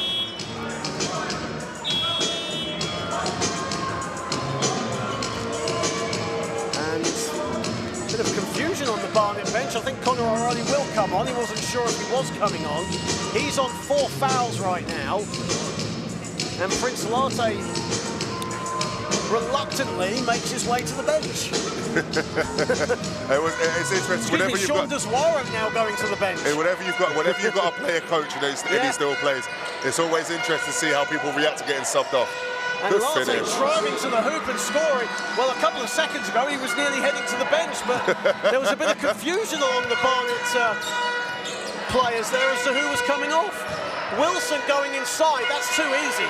The thing is for Connor's trying not to foul there, wants to stay in the game and try and get some offense for his team. Good pass. Good pass. Akinmoyo blows the layup, but he'll get 2 shots. So Connor's going to be the mismatch on defense for Essex. They're just going to go at Connor because he doesn't want to foul.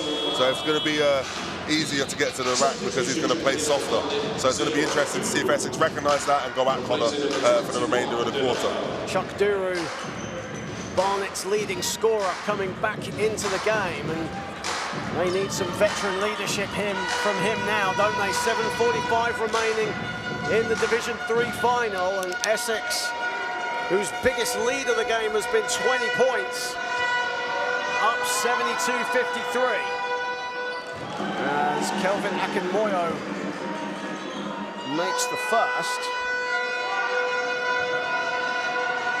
Kelvin, another product of the Barnet Bulldog Junior program, coming back to the senior ranks. Mendes inside. Mendes, beautiful footwork, but he blows the layup. Him and Allen are having a little scrap under the basket. Here comes O'Reilly. O'Reilly up and under, good. DJ Wall going for the block, but Conor O'Reilly was wise to it. I thought it was like meet me at the rim. I thought Conor was actually going to try and meet him, but was clever and just played through. I thought a whistle went. Yeah, whistle has gone. Again, a bit of confusion here as I think Barnet are just having a quick chat with referee Stephen Desmond, who has called for the floor wiper to come on. Barnet fans really unhappy with that. Yeah, that happens though. I mean, it's safety first, so I get the annoyance, I get the frustration. They'll keep the ball, or they should keep the ball.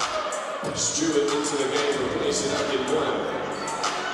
As Ben Stewart checks back in, and Akinmoyo will head to the bench. Coach Ryan Maiden barking instructions at his Essex players as the Barnet fans not happy with that call. As Essex get the ball with 7:16 remaining. Wall, 8 to shoot, good defense from Duru. Wall still has it. Wall driving, getting it to go. 20 for DJ Wall. Oh, that was a blender. He put everyone in a blender. That was beautiful. 20 points, 8 boards, and a steal for DJ Wall, and another steal for Essex, and away they come. 3-on-1, this only has one ending, and a foul. I think that's the game. We didn't think it was already. I think that's the game there. You're going to see now, I think, towards, once we get past the 5-minute mark, Essex's bench get out. Great finish, great fake. 3-on-1 transition basketball. Essex Rebels, breathtaking yet devastating, and they now lead by 20. And Jordan Ashley on 14 points. By his standards, a quiet game, but right now, Essex in the ascendancy as Riley was looking to dunk off the feed. And again, frustration on player coach Chuck Duru's face. Yeah, well, Chuck always looks frustrated, but especially frustrated today so far. You can see at times, he knows that they're better than this. He knows that they're better offensively than this, better defensively than this. So it's, and things like that, when you're down 20, you don't need to be throwing oops. You need easy, quick buckets. A smattering of Essex fans in attendance, loving what they're seeing as Ashley misses the floater. Ball goes out of bounds and nearly into the laps of the Basketball England communications staff, who just about avoid it.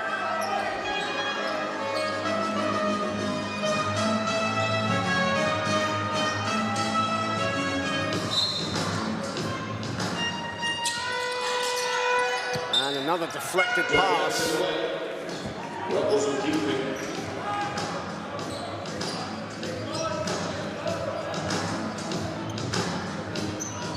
11 on the shot clock. And here come Essex again. Wall putting the moves on Duru. 5 to shoot for Essex. Inside Fleming. Fleming off the window and in. Has he missed yet? He hasn't missed yet, has he? No. 5 of 5 from the field. Duru inside, and Ben Stewart couldn't hang on. 5:59 remaining. There is still a lot of time for Barnet to mount a comeback in this game, and if we do, then we're going to have a thrilling end to this one. I'm trying to think of the last game where I've seen something like that happen, apart from the Clippers and the Rockets a few years ago. I was going to say, we have to go to NBA range for that one, don't we? Oh, yeah. Yeah, I mean, I did have a game in D3 back when I played for Thunder where we're down 21 and we got it back to within 1 and lost on the last second shot, but that was in the 4th quarter, so that it does happen, but you have to get very streaky very quickly. Inside, Latte strong off the window. Mendez the rebound. 7 rebounds for Tony Idiata Mendez. And again, a bit of a scrap at midcourt. We've seen this quite a few times today. Both teams, though, eager to get the loose ball on every possession. And the possession arrow favours the Rebels with 5:40 remaining in the Division 3 final. Of course, following on from this, it's the WNBL 2 final between the Sheffield Hatters 2 and the Cotton Cobras. And Will, it's a great opportunity to showcase the diverse talent we have behind the scenes. Kaz Bullock and Hannah Alty taking the reins from us in that game. Well, Kaz she's the GOAT, in my opinion. She's the voice of women's. Ooh. As a foul is called, as Adam Maiden was driving along the baseline, he was going for the acrobatic finish, and he'll go to the line for 2. Yeah, as I was saying, as we look on the replay there for the attempted dunk, Kaz is the GOAT for women's basketball. She is the voice of women's basketball for the NBL. So everyone's in good hands for viewing and watching that and listening to her. She's so knowledgeable about the game. She knows more about women's basketball in this country than I think most people know about how to breathe. So absolutely, she's good, you're in good hands with her. 1000%, and of course Hannah Alty coming off a season with the Manchester Mystics, narrowly missing out on WNBL 1 playoffs, but still a great season under intense pressure down there at the Mystics. Yeah, I mean, it's always tough whenever I talk about the Mystics. It's always tough. There's always something going on. There's always something going on. 5:28 remaining here in the Div 3 final. As Latte out of control, but kicks it out. Here he is again. Bit of a scramble at the top, and an offensive foul called as Binton Delano caught with the offensive foul. That'll be his first. I know you can't see it on camera, but DJ knew exactly what he did there. If you see now on the replay, he falls on top of him. He caused that foul. It wasn't offensive, it was defensive, but DJ knew exactly what he was doing there. That's almost a vet move. Binton Delano, who missed the entire 2022-23 season due to a ruptured Achilles after leading London Elite to promotion in Division 3 South. Again, another Barnet Bulldog Junior coming back to his home club. And here is Akinmoyo on the steal. The finish is good. That was a tough layup. Tough good layup. Defense, but better offense in transition. Exactly that. Tough. He looks like he's hobbling a bit though, coming back down the court. Maiden into the game for the first time as Wall goes to the free throw line. Into the game for the first time, Aidan Daly, the number 13 for the Essex Rebels. The problem you've got for Barnet now is anything that they do when they trap, they've got to be so disciplined in their trap. They're trying to trap, they're trying to cause havoc as Maiden goes out of the game, but they're trying to cause disruptions with this trap, but I think it's a little bit too late. I think this was what they should have started maybe at the start of the fourth quarter. Joe Winder into the game for the first time as well for the Rebels, the number 0, as DJ Wall misses the first free throw. 7 of 8 from the field today for him, 20 points, 8 rebounds. A fantastic effort by him as he makes the second. He now moves on to 21.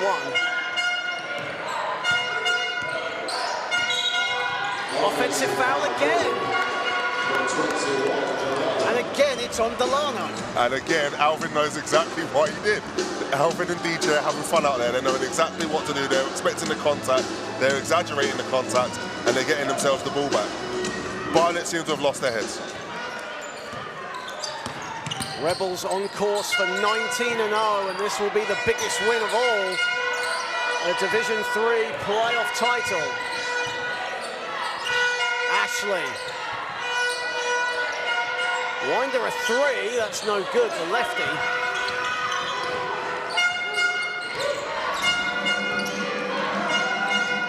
Here is Dury. 4:20 remaining. And a foul call on the floor. That's on Joe Winder. That'll be his first foul. Konstantinos Pirios coming into the game for the first time. The Essex number 2.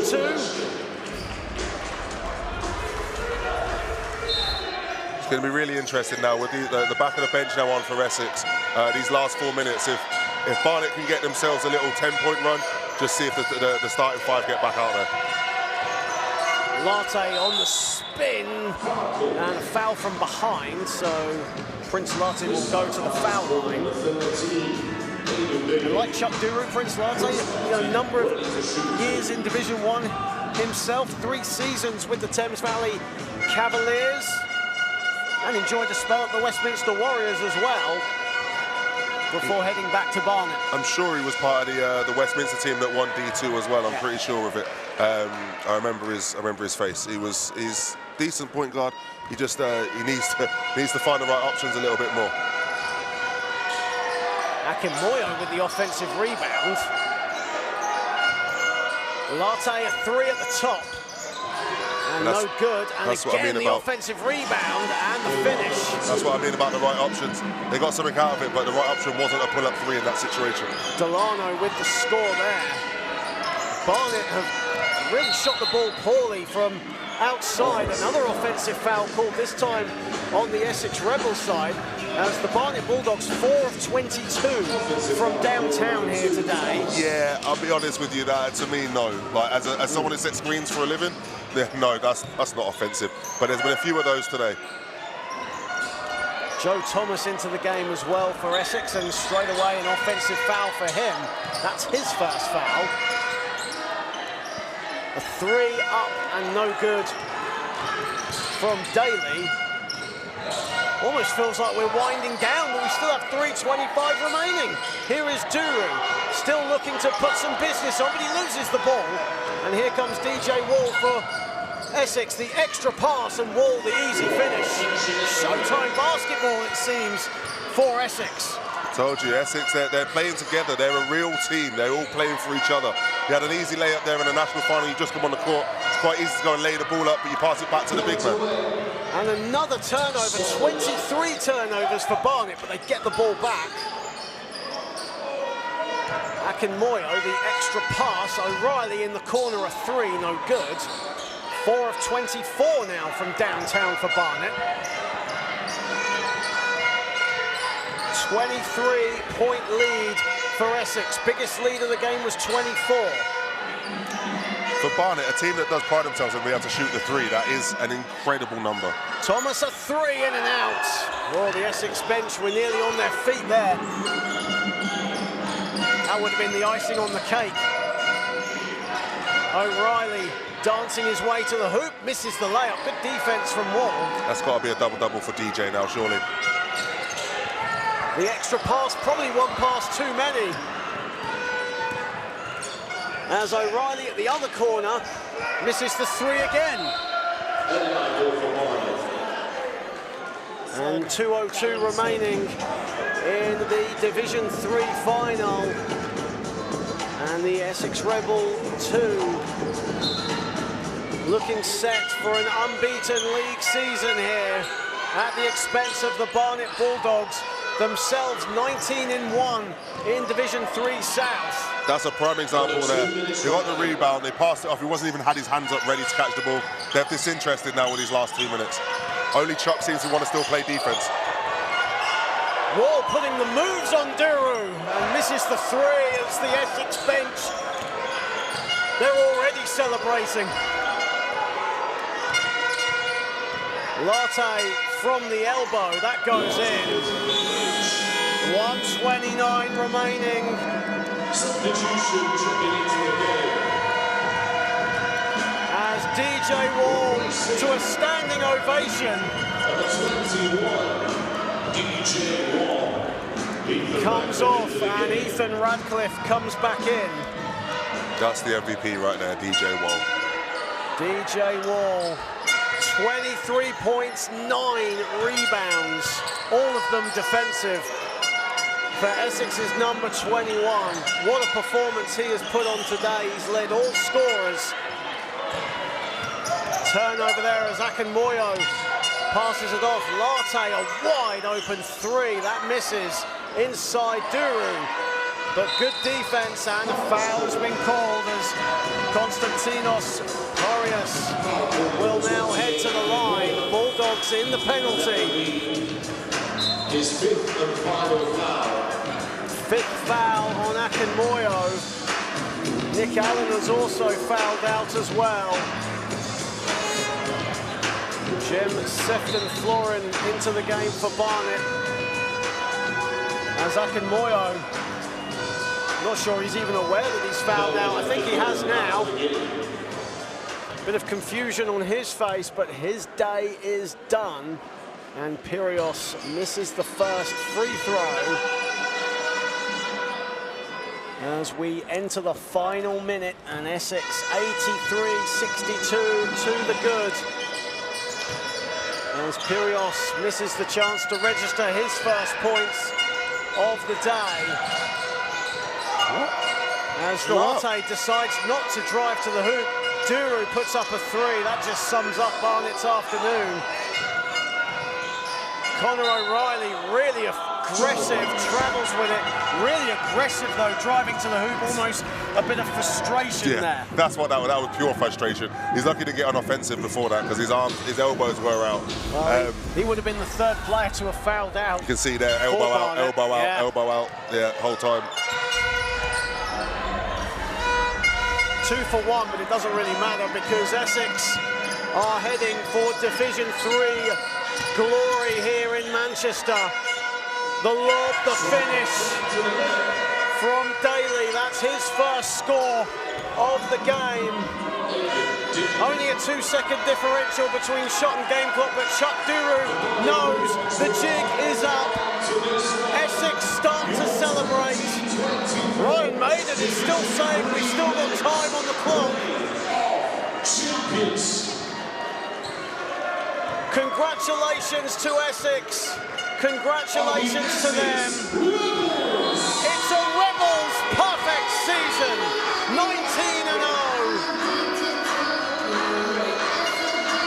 I'm not even sure they're aware that the game clock is actually over. Now they are. That was like a time. It was like a frozen time. It was like, have we won? Have we not won yet? Have we won yet? Commiserations to the Barnet Bulldogs. Their first season in the Senior League. Nothing to be ashamed of. A 19-1 season for them. But Essex deserved winners here today. Well coached, well drilled, great team camaraderie, great offensive sets, knew exactly who to get the ball to at the right times. DJ Wall had an absolute ball today. Fantastic performance from the Essex Rebels today. Jordan Ashley, 14 points as well on 5-11 shooting.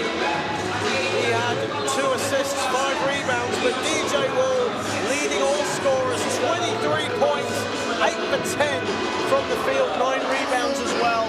What a showing from him. Yeah, he showed the difference, and I mean, the fact that he's played Division 1 as well was really a big difference as well. You can see in there as well. Someone of that caliber coming down and playing in D3 to help his university side. Fantastic work there, absolutely fantastic. Well-deserved MVP if he gets it. I don't see why he wouldn't, but you never know. Essex shot 54% from the field here today, and conversely, Barnet just 33%, 4 of 28 from downtown. Certainly their Achilles heel. Chuck Duru leading the way, 15 points, 6 rebounds for him. Yeah, I mean, just that 36.8% from 3 for Essex, and 14.3% from 3 for Barnet. Just shows the difference in the percentages there. I mean, Chuck got hot in that first quarter, and then just they zoned in on him. And then Connor got into foul trouble as well for Barnet Bulldogs, and that was kind of the end of it there. And there is your final. Essex won all 4 quarters of play here today for an 85-62 victory, as the post-game awards will be dished out momentarily. What a game to kick off the 2024 playoff finals weekend here at the National Basketball Performance Centre in Manchester. Essex 18-0 in the league.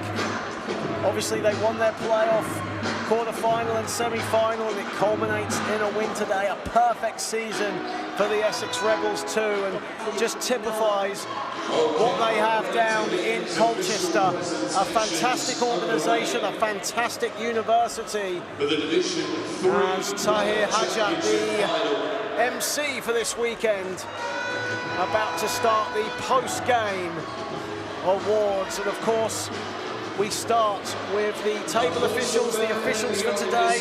What a job they have done as well. You know, it's a very tough job being a table official and a referee, but they made it look easy. And what a performance from them today. We've got to give a shout out to them. Shout out to the table officials. I always say whenever we have a game for Northampton, no matter where we go, north or south, whichever conference that we like to put us in a season, I always make sure to thank everyone for their time and effort, because it's all volunteered. So it's such a pleasure to be able to have people who care about basketball do such a great job. As the Barnet Bulldogs now collect their runners-up medals. A great season for Chuck Duru and his side. The club founded in 1995, enjoyed lots of junior success, and their first season as the senior team really coming to the floor with a final appearance here in Manchester, just falling short, but you know, nothing to be ashamed of. Chuck Duru doing a great job. Yeah, I mean, Chuck's done fantastic with him. His boyhood club is looked to a national final and got him into Division 2 in the first season. There's absolutely nothing to be ashamed of from the Barnet Bulldogs side of things. They've had a great season. They've come together after just 1 year, got themselves into Division 2 South. So they've done really, really well. And Chuck should be proud of himself. Connor should be proud of himself for winning Player of the Season as well. They've got a great program there, so it's really good stuff. Absolutely. Founded in '95 by the Polson family, Ted and Paloma. running the club, and of course Nelson, the assistant coach. But it is now time for the Essex Rebels to pick up their winners' medals. A perfect season, not just in NBL 3, but in Bucks action as well. But it all comes down to this, the big game of the season, and they have comfortably seen it through for a perfect season. Yeah, like I said just earlier, great program, great guys. They all seem to want to play for each other as well. Fantastic for them. Essex Rebels on the up and up. It'll be interesting to see what they do when next year's going to have a Division 1 and Division 2 team. They'll probably get some even more recruitment just off of this game alone. Absolutely,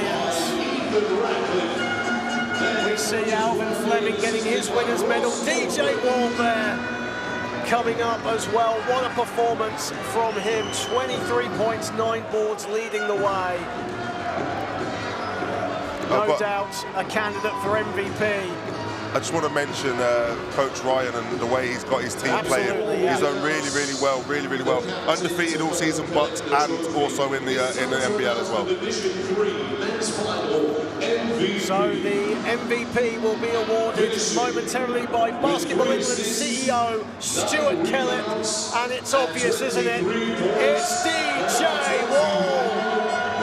He had Barnet spinning all day long, and now deservedly picks up Division 3 playoff final MVP. Congratulations to DJ Wall. We'll get a word with him in just a second. A great performance, but there is one award left, and it is Joe Winder, the number 0, who came on towards the end. He will pick up the plaque with Basketball England CEO Stuart Kellett awarding it to him. Congratulations to Essex Rebels. Perfection personified.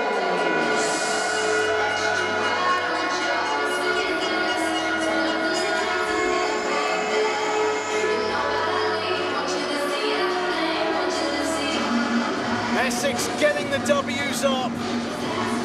They have not tasted a defeat all season, so it's no surprise, is it, that the W's are up. A perfect season, and well done to them. Fantastic season, fantastic group of guys, fantastic program.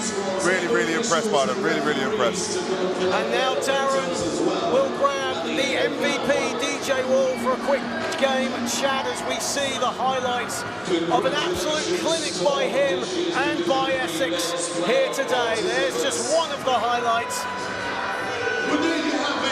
Essex getting the job done in our first final of a great weekend of action here at the National Basketball Performance Centre, and Darren is with DJ right now.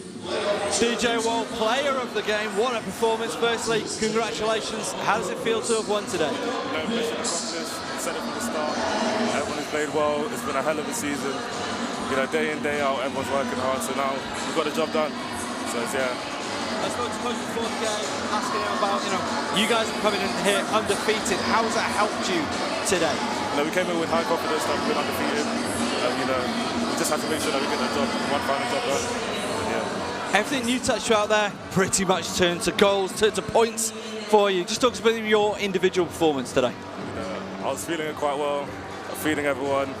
I tried to get everyone involved. So yeah, I just played my game really. And yeah. And just talk about how big this moment is and this undefeated season is for you guys as a team.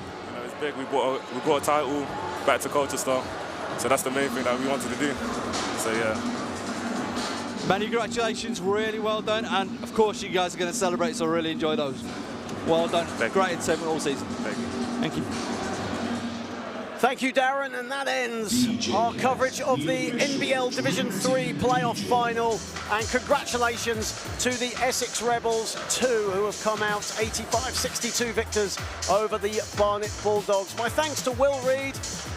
John Hobbs signing off for now, as we get set for one more interview as Essex Rebels coach Ryan Maiden will take the floor. But for now, John Hobbs signing off. Darren Paul has the final word with Essex Rebels 2 coach Ryan Maiden. Goodbye for now. Absolutely fantastic. Many congratulations. Thank you. Just talk us through about your emotions right now. It's just really cool. It's really cool. That's an under-21 team to win a national title at any level is really impressive. That's 37 wins in a row, including our Bucks games. And we said I looked at it was the 18th of September, and we sat in a room at the university and we set our goals, and we said we were going to do all of this. We wanted to win Bucks titles and get promotions, and this was the cherry on the top. So to actually go and do it, it's a ridiculous goal. So to go and do it is incredible. I'm very, very proud of them. To do it with my younger brother, it's amazing. Talk to us about your keys today. What enabled you guys to win out there? It's our pace. We are a nightmare as an organisation to play. We like to run. And it's become kind of our thing. And we identified in the scout that Barnet weren't great at getting back, and it was something that we wanted to exploit. And the way that we locked into our scout was incredible. But from a personnel standpoint, from an X's and O's and tactical standpoint, those guys were amazing this week. I'm very, very proud of the work we've done. And just talking about, how does this set you guys up moving forward? I can't put it into words what it means for the programme. We've gone from one Division 4 team to a team in Division 1 being second place to having a team in Division 2 now. We want to be the place where if you're going to university to play basketball in the south of England, you're going to Essex. And we can now offer people the correct level of basketball. It's so much bigger than us, and that's huge for us. We're really proud of it. Right, well, enjoy tonight. Massive congratulations on not just today, but a fantastic, fantastic season. And thank you again. Enjoy. We know you're going to. So that is going to do it for us from Manchester for a brilliant D3 finals. Come back in just a very short amount of time. It's the D2 finals for the women's, the WNBL, sorry. Coming up in just a couple of moments' time. So, what a game we've been treated to, and guess what? We've got 4 more coming your way. Come back to us very soon.